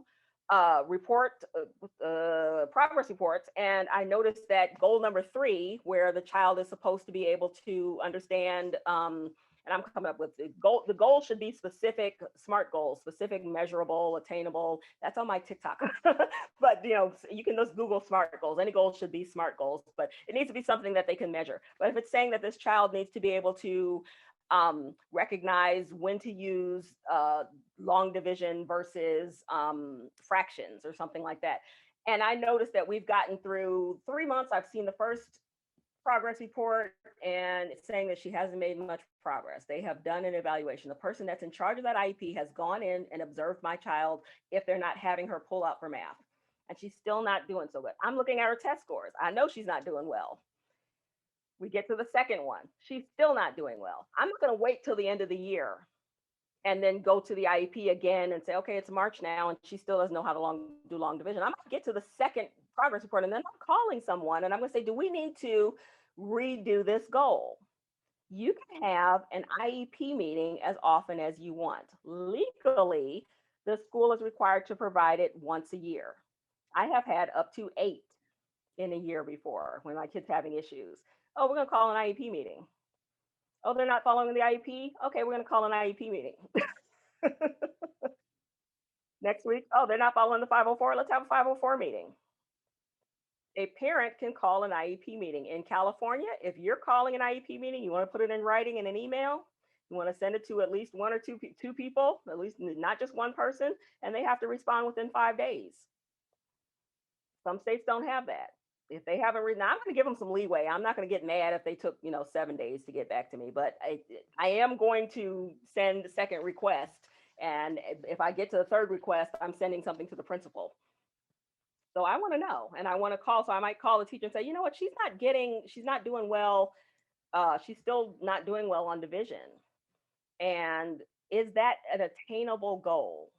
Do we need to go back over the basics and go over multiplication or whatever we need? Whatever, I'm not a math teacher, whatever the skills are that they need to get to division. Do we need to, let's take a look at that goal again. Let's maybe redo that particular goal, because after 2 times, it's not made any progress. And if it's made 20% progress, great. But if it's not made any progress at all, either we are going to look at, is this even doable for her? Did you give a child who a 9-year-old who cannot count past 15 a goal of being able to count to 100 at the end of the year? That may not be something that child can do. And so by the second progress report, if he's still not able to count, he's gotten to 20, he may not make that goal. So I want to make a phone call, and we don't have to have an IEP meeting. You can have a meeting that will redo the goal and say, you know what, let's figure out, or is he not getting, are the teachers not doing what they are saying that they're supposed to do? So there's a bunch of things we can take as a parent. We can go back and look. You don't have to be a math whiz to know to figure some of these things out. Okay, you can look at a test. Your kid's getting a 50 on a test, and they have a goal on the IEP to do better in math. Let's look through the test and see. Okay. Okay, so I'm kind of towards the end of my thing here, and I know I'm just yapping. But I pulled up a couple of California specific things, and what I wanted parents to know, because Melissa and I were talking about services that the school provides. I have not tried this before. Oh, good. So I went into San Diego, and I know that people are from all over the place, but I know that you guys are in San Diego. There's called a special education local plan area. And so I just looked on this website to find every state from the federal law has to provide parent information centers, parent training centers to help parents understand their child's disability. These are all places where parents can get help. Okay. And these are some of their responsibilities. So they are ensuring the program availability for all children with disabilities. There's a specific reading program for dyslexic kids that is, bar none, great, called Orton Gillingham. My understanding that Orton Gillingham is expensive. So there's a lot of schools that don't use Orton Gillingham. They don't have to. They may say, well, hey, we have Schmorton Schmillingham, which is a generic version. And we have kids that are doing well in that. That's great. My kids better do well in it too. Okay, so if I get to second quarter and I'm looking at that second progress report and my kid's still, not pronouncing and not reading, I may say, you're not providing them with an adequate education to help them learn. Well, this is what all the kids with dyslexia are using. Well, guess what? The I in IEP stands for individual. Not all. It's not an AEP, it's an IEP. So if you're not meeting that need, I need to find out why. And it's not, and a lot of times I don't want the parent to ever feel like it's on them.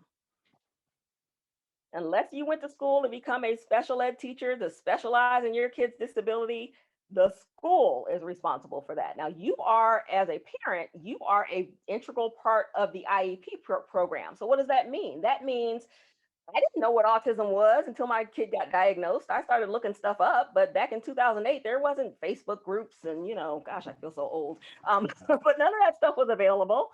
The school can provide you as a parent training. You can write that into the IEP. The school can provide the teacher with training. Say you have a child that has, on my caseload that has, what is it called? you guys might know what it is, but he can't go out in the sun. He's autistic and he can't go out in the sun and he's got an allergy thing. I want the ID states that the child has to have highly qualified, those are the words that are an idea, highly qualified service providers. Say your kid has Tourette's and everybody thinks Tourette's is just, you know, they're going to slip up and say a curse word or whatever, because that's what makes TV.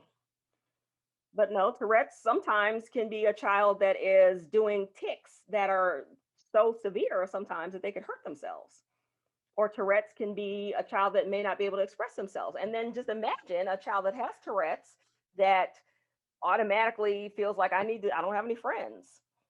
And so we're going to give that child an IEP. Who's going to service this child? I have a right as a parent to say, okay, is this person trained in dealing with kids that have the issues that my kid has? No? Well, let's put it in the IEP that we provide training for that teacher.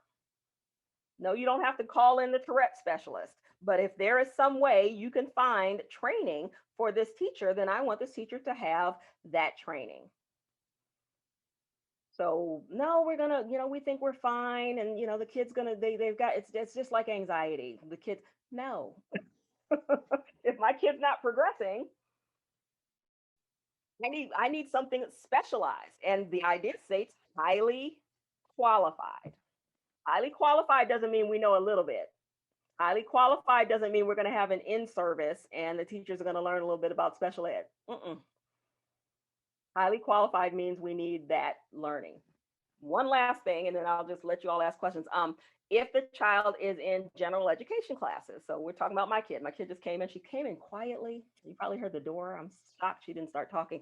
But she's in general education classes. Not every general education teacher went to school and took a class on how to deal with an autistic kid that only wants to talk about shows on TLC. Wow, did you see Dr. Pimple Popper last night? Let's talk about, you know, some kids can get annoyed. I mean, some teachers can get annoyed by that. Not with my kid. I want those teachers to understand how to handle an autistic child that can do the work in their class, but may have a meltdown or may not be able to pay full attention. I do not want to get a phone call from a teacher who is tired of my kid asking them about pimple popper. I want them to be taught how to handle that. And that doesn't mean that they have to be sent to a class. What it does mean is we have special education teachers in the same building. Guess what? Miss Johnson, who is an autism services specialist, if I write that in the IEP that Mr. Harris, who is, you know, tired of my kid talking about pimple popper, needs techniques to help figure out how to get my kid on another subject because these special ed teachers know how to do this, we can write that in the IEP. My kid's not in a special education classroom, but the special education teacher comes and sits in on the science class where Mr. Harris is, and he's getting annoyed to see what my kid is doing. And then in the IEP, it states that he gets to go meet with Miss Smith, the special ed teacher, once a month for 20, 30 minutes to review techniques to help autistic kids that are in his class. There, the school didn't spend any extra money. Let's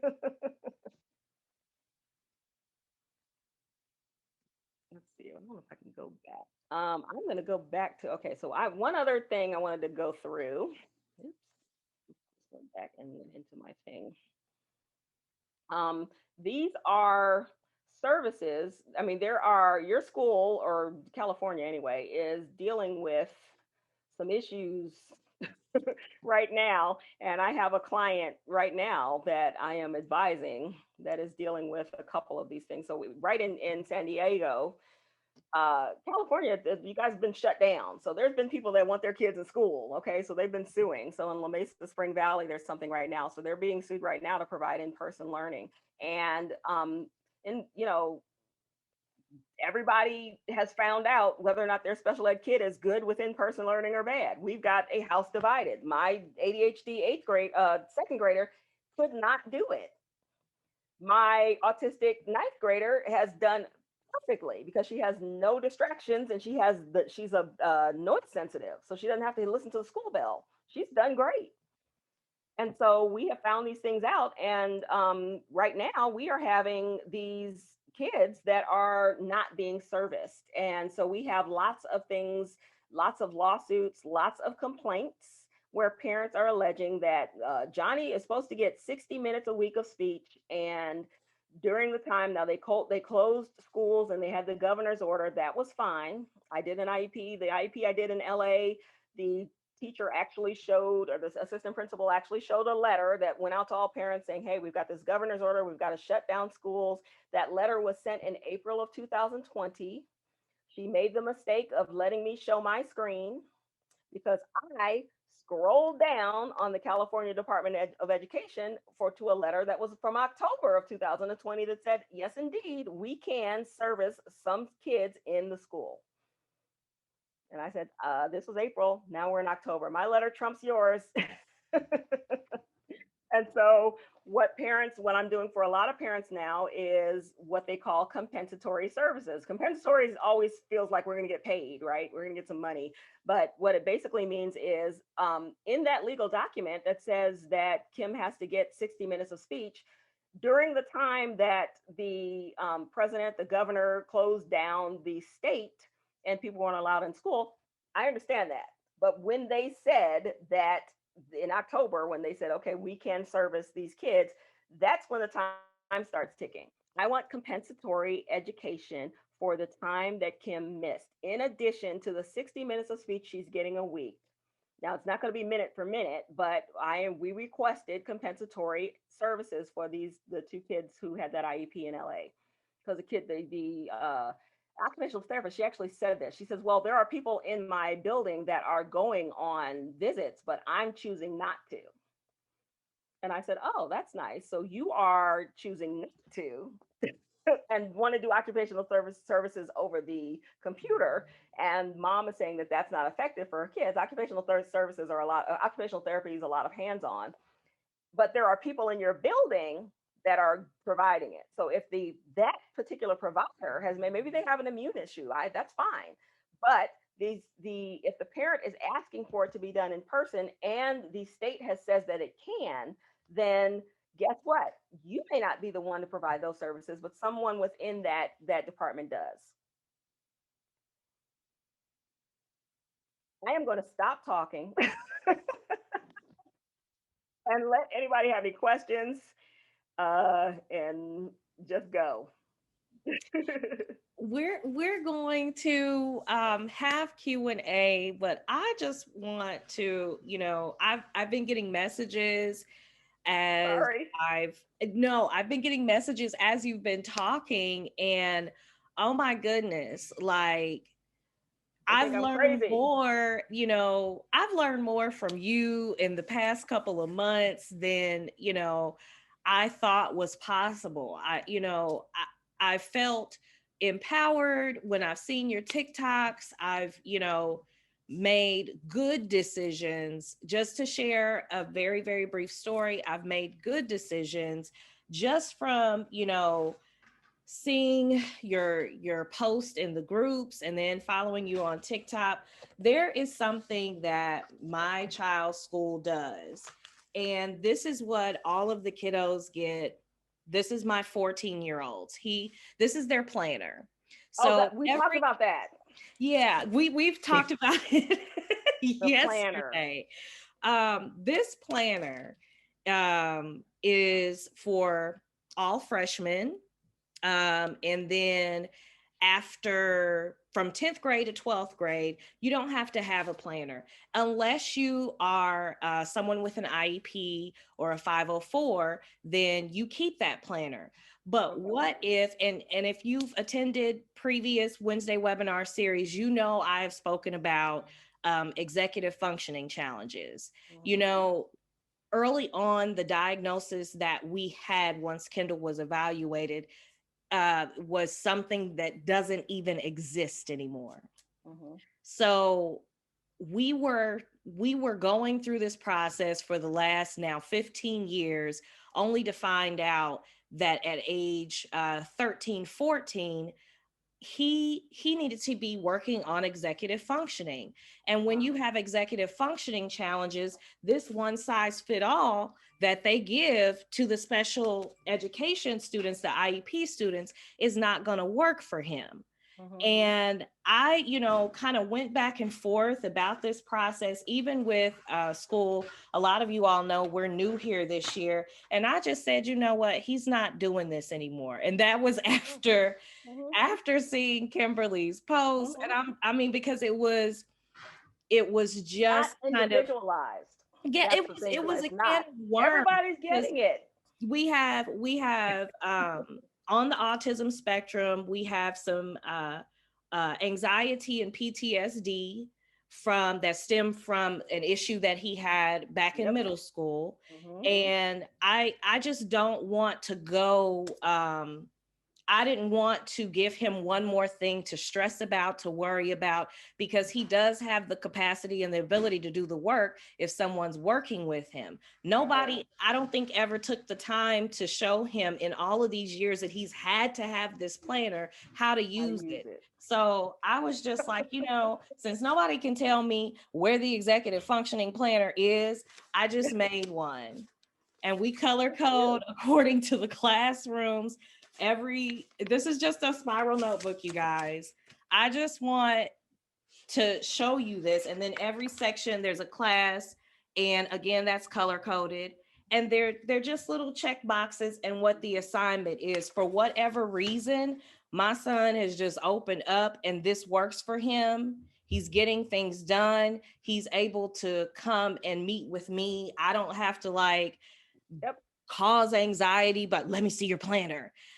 I just simply said, because, and I hadn't felt empowered before you, Kim. I just simply said, okay, we're not doing this no more. We've been doing this for years. It doesn't work. It stresses him out. It stresses me out. Clearly it's stressing y'all out because I keep calling y'all. y'all can't figure out how to make this work.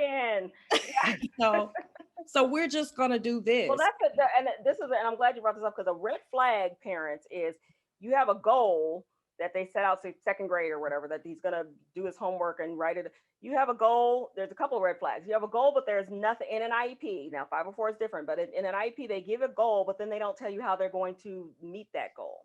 How is my child going to not raise their hand? How is my child going to write in this journal? This is going to solve the problem of their executive functioning issue of knowing what their assignment is.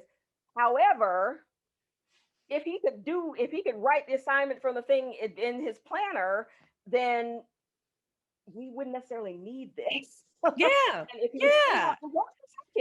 if he's demonstrated that he can do it, great. But after, a couple of quarters, and I see that the second red flag is a goal that goes from year to year to year to year. If there is, and this is where, as a parent, you have to decide, is this something, like, we're not trying to fix our kids, okay? You ask any, get on some of these adult dyslexic, adult autistic groups, and they're just like, I don't want to be fixed. I like being autistic. But we want them, so there may be some things that the child just can't do. Yeah. So if there is something that they're putting on, and the goal just goes, okay, well, wait a minute, why do we have this goal sitting here that they are not going, well, let's change it. Or why has this goal been the same goal since first grade and now we're in fourth grade? What are we doing to teach this child? How come we haven't changed this? Why is this going from? So that's where you as a parent can say, look, I'm a part of this team, but you guys are the ones with the degrees. So let's figure out what to do to help this child. And colors are wonderful for a kid. I've got, it's like passion planner meets regular planner. Like, let's color code it and see if that helps. And it helped, I did want to just, before I pass the baton to Carmela, I was taking notes in the chat. I don't know if y'all could see, but number one, have as much data as possible. You are, to me, as a parent, the expert for your child. So me going through this before we took it to them, I was, gathering data and seeing what happened when we did this versus when we were doing that and it wasn't working. So just that's an example. Have as much data as possible and present that to them, because you're the advocate, you're the expert. It's all about how you create the strategy. Number two, you can request an additional IEP meeting outside of the annual. Send an email to at least 2 people. The school will have 5 days to respond because they don't run the show. Okay, that's all I'm gonna say. Number 3, you can I revise just put in the what goal. IFSP stands for. Oh, yes. You can revise the goals within the IEP at any point when you feel that there is a need to. We just learned last week about reduction of assignment. You reiterated that today. If there's 100 questions, that could cause overwhelm, anxiety, PTSD, and just, a whole complete shutdown, meltdown. Yeah. Because it's too much. And it may not be for the next child that can't clean their room. Say that again. My husband is on a spectrum. I have just decided this past week, but our ADHD kid doesn't clean her room and does not clean her room, and he's very particular. And I'm like, you got ADHD, honey. This is clean to her. Pick your battle, dude. Relax, number one. And we can't get mad at her because a mess is so overwhelming. It's the same thing as a list of 100 questions on a test. 10 socks on the floor can stifle a kid with ADHD. I don't know where to start. I don't know. And you and I are looking at it like, just pick the socks up. Yeah. But we just don't get mad and say, do you need help? I'll race you. That's the best way I get that. I will race you to clean your. I bet you if I don't get this room, if I don't get all these, we're going to start with the clothes. So we have start with the dirty clothes and then books. And then, I just try to do things in categories. She has a sign on her thing. She's 8 years old every day because she as clean as a room can be, guys. We know that it only takes them like an hour to mess it up. But before bed, I have a little 8-ball thing that I created, and it's 8 things. You're 8 years old. You got to pick up 8 things in each category and put them away. 8 dirty clothes that can go to trash. And so it's counting, now that she's getting older, I'm like, okay, let's count up to 16. Now 8 times, that's 8 times 2. 8 pieces of trash because this kid will take, a granola bar and the wrapper will be sitting there. So we're up 8 pieces of trash, 8 books. Because she so all of those things are just, we kind of make it fun. And I kind of help my husband to stop being mad because it's not they just can't. It's not but when they get mad, this is the thing that happens with ADHD kids. When we get mad and we're ready to fuss at them, then they want to come back. And then you have ADD that turns into ODD. ADD can turn into oppositional defiance disorder because the child just wants to push back. But. And we had to really learn how to parent this child differently than our autistic child, who is not, she's ADHD, but she's not defiant. So once I have started to give her choices and relax and quit acting like she is coming against me, because I'm old school. I know I look in my 30s, but I am 51 years old. I was spanked. I went through all, and I'm not a spanker. My husband wasn't a spanker, but I did not know how to raise, I was like, how do you do this when you're mad? What do you, and we had to really sit, my husband and I, and he said, well, should we go to counseling or should we send her to a therapist? No, I always tell parents, quit trying to fix your kid. Your kid is fine. It's you. You're the adult.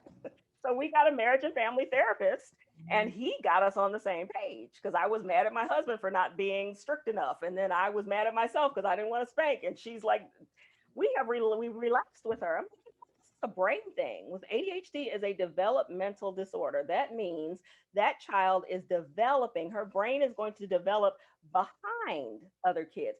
It is not a quality, it's a quantity. So it's just like, you're 4'5", your husband's 5'2", and your kid is probably not going to be 6'4". Okay, so that kid is but to sit there and yell at that kid and expect them grow. So the same thing with ADHD.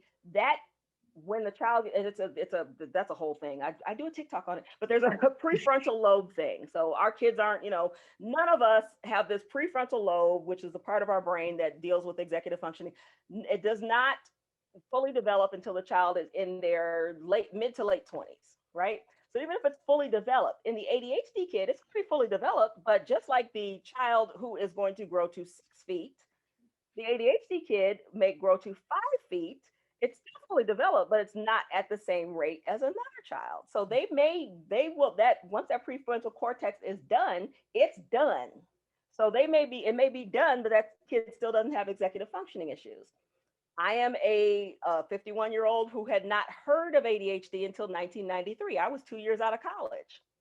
And I have Alexa. I'm saying it now, she's going to answer, but I have Alexa, I have my phone, I have, stop Alexa, I have Google Calendar. I have all of these things that I set up for myself to help me get there.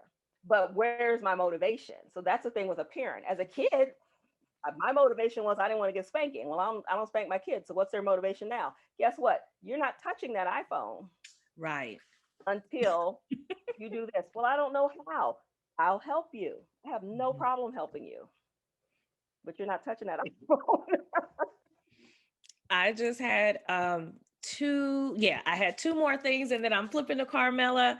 Well, I'm fine now. I thought I had to. My husband went to pick up our daughter. I thought I would have had to go. So he's going to. Okay.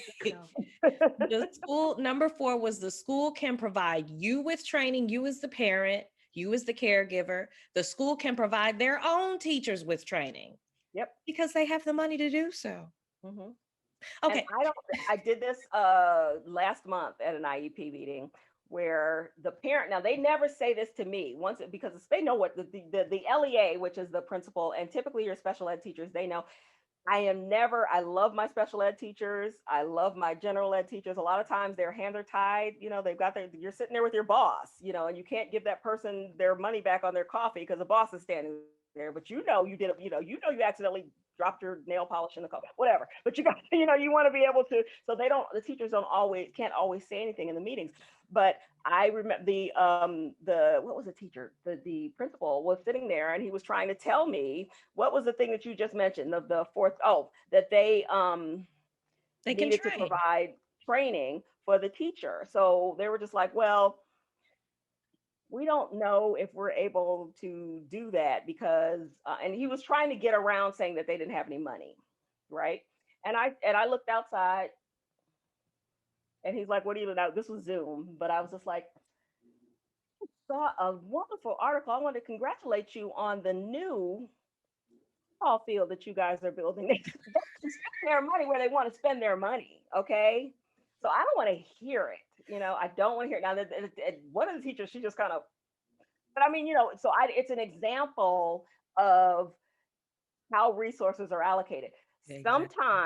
Sometimes it's not the schools. It is, again, I said back in 19 whatever, they decided that the government said, how are we going to provide the schools? How are we going to provide services for all these kids? We got to open the schools for these special ed kids that we're letting sit at home and not get educated. It's like 2 million kids were not getting an education.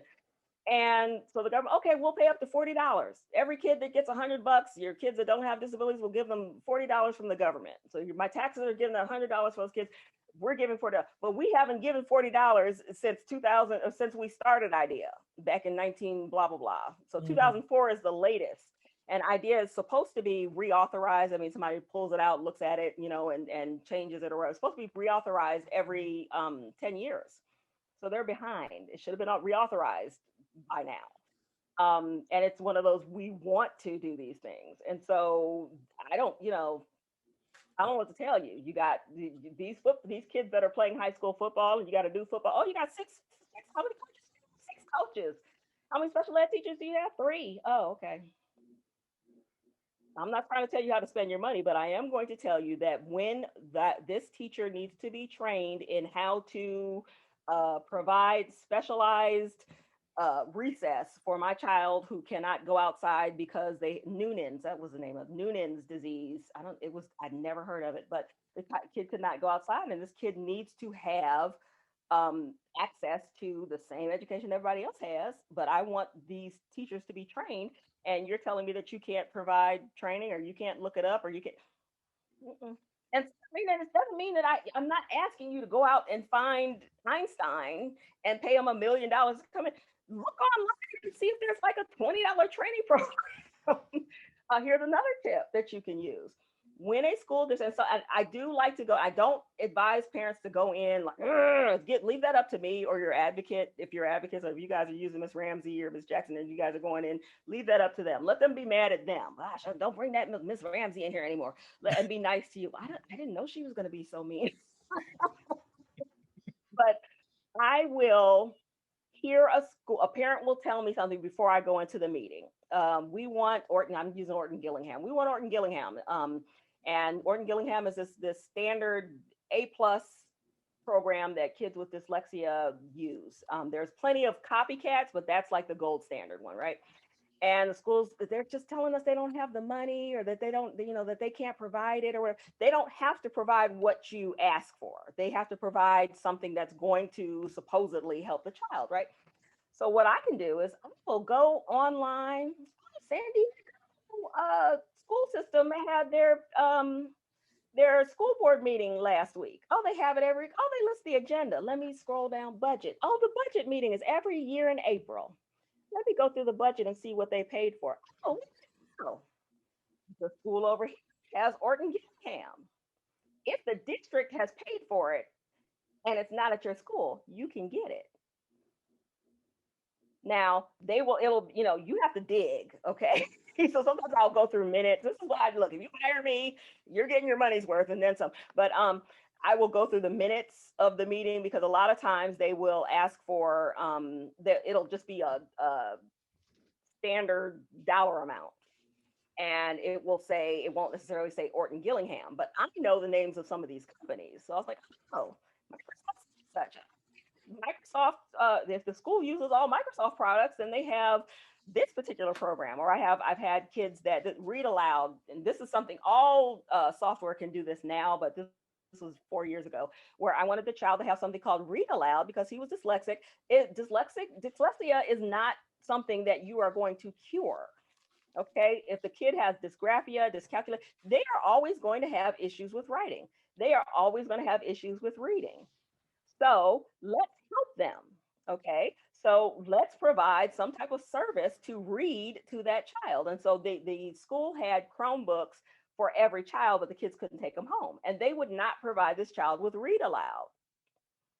And now you can Google and figure out how to get all of your computers to like this old computer that I'm using now has a sound recognition, so I can talk and it'll just start dictating or whatever.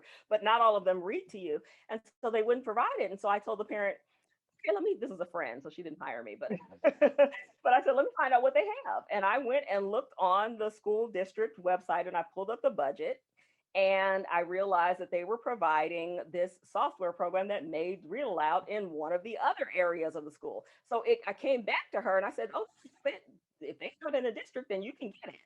Now, if they have something similar, you can get it. And she says, well, why do they have it at that school? And I said, that's where you have to come back and say, and give the school the benefit of the doubt. Because principals are busy, teachers, they don't always know what everybody has. But I can say, oh, ABC school down the street has it. And this district has paid for this service. So just because you don't have it in this building doesn't mean that you can't go to the district and say, oh, I didn't know we have the license. A lot of times, if you guys work and you know that you have a computer or whatever, they have a license for all the computers to have Microsoft Word or whatever. And so if you need help on that Word program, the Microsoft folks will fix all of them. So they paid licensing. So they have the licensing for read aloud. They just didn't have it at that school because nobody had requested it. So all we did was we didn't even have an IEP meeting.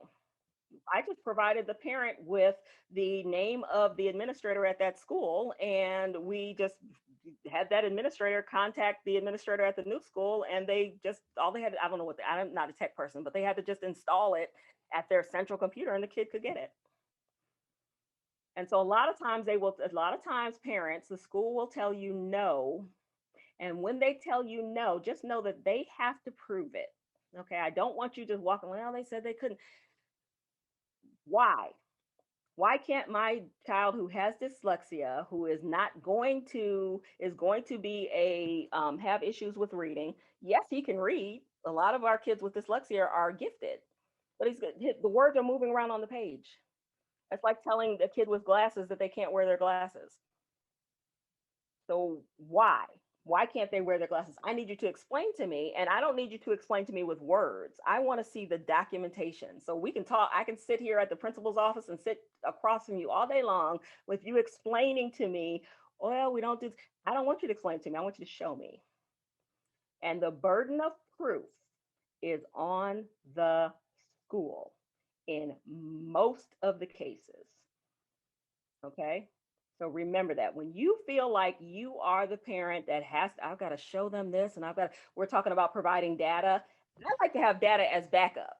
I like to feel like I'm an equal part of the IEP team meeting. But I also, I want to look and see, okay, well, shoot, if my kid's supposed to do this, this, and this, I better be looking at her math tests every time. The teacher, they're doing, everything's online now. So, but when my kid was younger, because she's autistic, she could read. There's two different things with reading. Reading is decoding the words, so looking at the words on the page, and comprehending. She is excellent at decoding. Comprehension, not so much. She has something called hyperlexia. It's kind of like the opposite of dyslexia. But at 3, she could sit there and read. Kim, the IEP strategist, created a special link for us. She could read like that at 3. I did not teach her. Autism is a funky thing sometimes, but about 30% of kids that have autism have hyperlexia. So she's reading books. She's reading the books that have the 4-letter words in it, because I'm a parent of a special needs kid, and you all better not judge me when I say I'm going to go get a cocktail tonight. But I'm reading like Stephen King, but she's reading because she's really into the words, right? And so for social studies class, because this kid is high functioning, and people have this, high functioning is a term that we try not to use that anymore, because it sets up a kid that's considered high functioning to have higher expectations, and a kid that's not speaking, low functioning, to have lower expectations. And I have seen kids that fall into the low functioning category that will not get on a bicycle. She gets straight A's. She won't get on a bicycle. She can't understand the science behind riding a bike. She won't put her head underwater. She can read all day long about how she's in charge of whether or not she drowns, but she's not gonna put her head under the water. Whereas the other kid that is the same age, that is reading on a 2nd grade level, swims, rides her bike all day long, knows to stop at the stop sign, So there's all different types of things these kids can do. And so when she was taking social studies, I requested to have a book. This is now, everything's online now, but I wanted the book that she had at school at home. And they tried to fight me on it. And I said, this is an accommodation. This is not a goal. This is anything. This child is not able to learn the material as you teach it. You find that with autism, with ADHD, with anxiety. Anytime a child has any sort of communication, auditory processing issue, any sensory process, anything that's going to keep their attention from what's happening in front of class. 6 years old, I don't know, whatever. There's kids that can, I look at the kids that pay attention as a kid that has ADHD. Like, I look at my sisters. My sisters don't have any sort of diagnosis or anything. I'm like, how is it that you can sit there and listen to what they're saying and like understand? But so my kid, when the teacher's teaching about George Washington and the war and all this other stuff, she's not getting it in her head. So the accommodations we need, so her grades were like not, she would get a test back and she'd get a 60. And I'm like, I know that she's able to do better as a parent. I'm trying to be realistic. Like, okay, she's not going to be like on 60 Minutes or anything, but I know that she's reads well enough. She can figure this out. So I said, well, what's going on? And I realized she's not able to pay attention fully in class. And my child is, now I am not anti-medicine because I've been doing this for 13 years. So my ADHD kid is on a stimulant. My autistic kid is not, but we've tried different medicines for her and they just don't work for her. So there was no medicine that was able to help her. And so we needed to figure something out. So guess what we do? We had, well, at the time, now she does it on her own. She's been doing it so long. So it's not necessarily an executive functioning thing. It is just, I'm so used to doing it this way with autism. She has to get up, she has to take her shower, she has it. So it's the same thing. I wanted the book. So I wanted a second set of books at home. They provided the second set of books at home. I asked for the teacher's notes. I don't want the teacher notes, the PowerPoint slides that every kid is getting, because that's not, say it with me, specially designed instruction. That is Right. not if everybody's getting the PowerPoint, oh yes, oh, okay, everyone gets that. That's great. I want the other stuff. I want the nitty gritty. I want those notes that you wrote, the day before. Every teacher. So if you're a teacher, and I've taught elementary and middle school, you have to provide lesson plans. Those lesson plans have to correlate to the standards for California. All California second graders, just Google California second grade standards. What will my second grader learn at the end of second grade? They'll learn this, this, this, this, this. And it's listed in objectives. They have it numbered. Some schools have it numbered. And the teacher creates their lesson plan based on that for the entire year. And if they're elementary school, or if they're teaching the same thing, it's usually the same thing from year to year to year. I want that. I don't want the PowerPoint slides. I don't want what everybody else has. I want the other stuff. Okay. So I want the notes. I want a study guide. I want above and beyond what the other kids get, because an IEP, specially designed instruction, IEP, SDI, those, they're interchangeable terms. So individual education plan, specially designed instruction, meaning specially designed for me, not specially designed for every autistic kid, not especially designed for every kid in special ed gets a journal. That's great. My kid needs a journal and lessons on how to use it. Right. So my kid needed a separate set of books at home. So what we did was we would take that. I would see the week of April 6th, they are going over the World War II and the causes of World War II. 15 minutes on a Saturday, I'm pulling out the book, and you know how those books are. And they're probably the same thing online now, where they have like the little sections with the pictures, and they say, oh, this is the ship of Mauritania. Okay, don't get me, the ship of this, and these are the three things that happened to lead up to 15 minutes. You guys are going to talk about George Washington next week. Let's look. Oh, he cut down a cherry tree. He had this wig thing. He had wooden teeth. He was the first president. That's it. I didn't need to go through, a bunch of things. I might ask her a couple questions. If she's interested, we can go and read and look at it. But, I didn't want to get her, like my little one, she doesn't want to do anything that has to do with school. So it's like 15 minutes. Boom, let's look at this.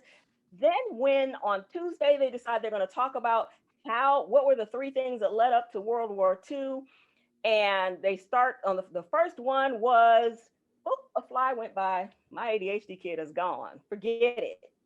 She wants to see where a fly is going. Oh, it landed on Melissa's head. Oh, Melissa got a fly on her head. Ha ha ha ha.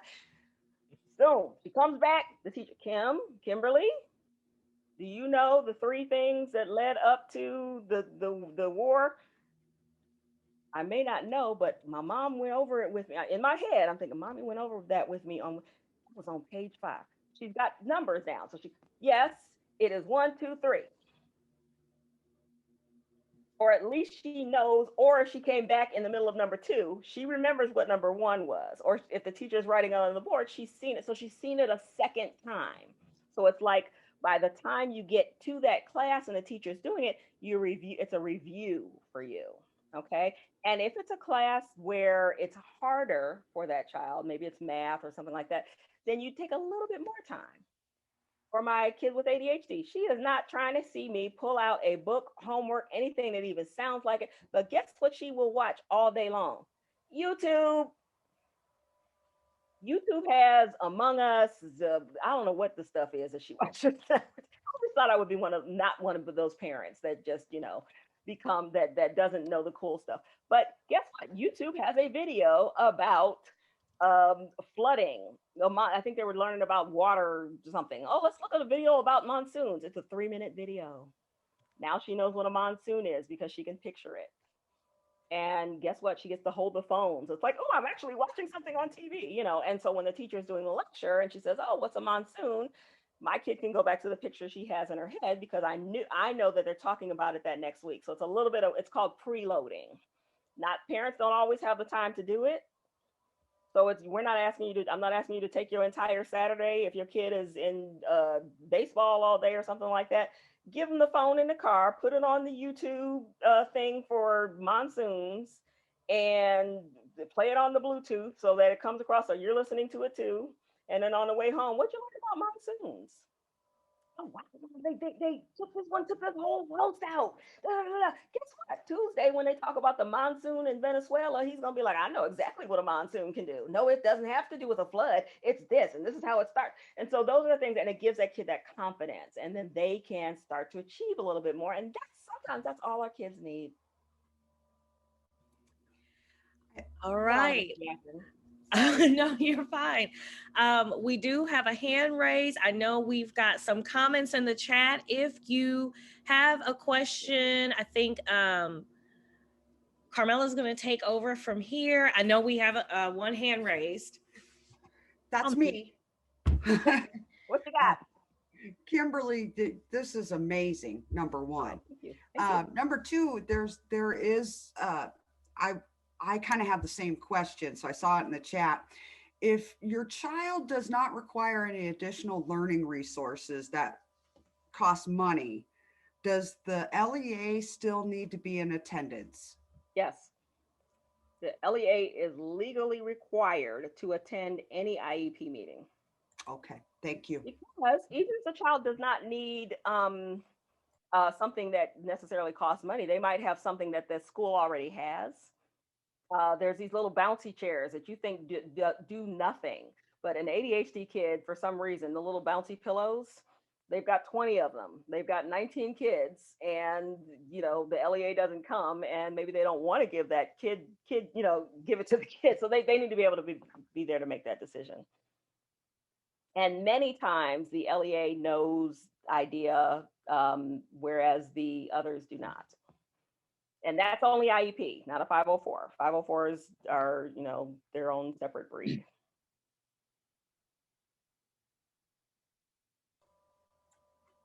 Clyde has his hand up. If you want to go next, Clyde. Hello, Kimberly. Are you in San Francisco? I am not. I am working from home and I am doing billing. And so I said, I don't have on a dress shirt and I didn't have a good background. So I said, let me put that up so that I let me take my background down so you can see what's behind me. I've been in and out. I'm a vice president of A Better Life Together, and I've been our CEO, Kimberly Mills. Now, that stuff is not important. What is important is that I cannot tell you how many times I have seen personally in my family and individuals that we have been working with having struggles with what you said. And I appreciate you taking the time. I was texting Melissa saying it's worth every minute. Just keep going because I really need this information. It's ADHD. If I had stopped at an hour, if y'all had stopped me, I'd keep going on and on. No. I think it was all very, very useful. We can work on our end how to split it up, but I wanted to say that we have things coming up that I told Melissa, I said, put her on for speaker when we get into some other ventures that we're looking at doing, because this is such a need in San Diego County, and we can't do it as an agency because we're looking as if we are, preferential, trying to get services to us. And so I have been searching for a way to, have individuals such as yourself be able to help people with just almost every piece of information. And going back and forth, doing other things in the midst of this, in the first 30 minutes, I learned 3 things I didn't know. So it's just a thank you. Oh, great. Thank you so much. So I've been to the Golden Gate Bridge, by the way. All right. You all have a great day. Appreciate it. I just wanted to say again, Carmela, do you see anyone else, any other comments in the chat? No other questions in the chat because they've already been answered, but there's just a lot of great comments on here. Like Clyde said, it was incredible. He's seen many. Well, I just want you to put that in on a plaque or something. You got it. For sure. Yeah, there's a lot of great comments on they hate me and why are you here, Mom? And why didn't you cook? But what that link is going to provide. So I typically I do charge for my services, but I do a short consult, but I doubled the time. And any parent that wants to give me a call, the link will allow you to make that appointment. It's just for people that have been through this. So, and they can make that appointment with me, and I am happy to discuss how you can proceed, how I can help if possible, and let you know, hey, is this is this something legal or whatever? And no, that's not. They should be doing this, So it's the frustrating part for me is knowing that some of this information, while like anybody can Google anything, I can Google how to make grandma's pancakes, but they're not always going to taste like grandma's pancakes, and a lot of times you can get this information, but then how do I go into the IEP meeting and tell them this, and so it's like there's times where I can be able to explain to you, instead of saying, for instance, the evaluation, I think my kid's autistic, or I think, don't use that term, let me tell you what to say instead, so there's other things that you can kind of get around, because some schools want to say no at every turn, and it's unfortunate. Oh my gosh. I got teary-eyed because, again, I've learned so much that really helped us to get through the period between coming back from Christmas and going into spring break. So I thank you. Thank you. Everything that you're putting out there. It helped my Kindle. And I'm like, when I'm on the phone him with going you. back and forth in the background there. Oh, that was his little brother, Kendall. Okay. Kendall is up. I put a bunk bed with a couch underneath that folds out. So he likes to study up there now. That's their lounge area. Oh, that's awesome. They're living better than me. Okay. So when we give our kids whatever, it's like, wait a minute. Right. It's like such a good idea till all them pieces got here. But again, I just thank you, Kim. I feel we're all family now. So you guys know you can just call me or email me. Right. We definitely are going to have you back for transition planning. I know I'm taking advantage of the consultation, but I feel like you've answered so much. Good. Okay. The link in the chat, and I will post this on our social media. It will be available on our website. This replay may have to be in 2 parts on Friday because it's quite a lengthy video, but amen, we are going to put it up. I want to thank our guests today. Those of you who are going to watch this replay on our YouTube or our new and improved resource page called Video Replays. That's also linked in the chat. I just want to be sure you all know where you can find this information. And next week, just for those of you who are still on with us, we are going to hear from Julie with Banding Together. Music is Therapy is the title of next week. Ooh, we have to really be creative in this season of the pandemic in how we're approaching our strategy for these meetings, how we're approaching our strategy for evaluation and getting supports through the regional center, working with our service coordinator. And also, I want to go back to a few weeks back. We talked about mental health, and sometimes that art class, that music class, that can be the break up of the monotony of just sitting on a Zoom and talking heads and everything that we've all experienced at least once in this last over year now, Zoom fatigue. So I hope that you will check us out next week. If you're still on with us, just go to abetterlifetogether.org/events. Video replays is the new page for the video. You will be able to find it. I'm going to put something on the homepage as well, so people aren't looking for the resource page still. And there's a new resource page coming soon. All right. Thank you all for sticking with us. COVID. All right, guys. For Kimberly. Yap. IEP Strategist. Oh my gosh. Yes. Thank you so much. And we'll see. This is great. Appreciate it. All right. See you all. Bye-bye. Bye-bye.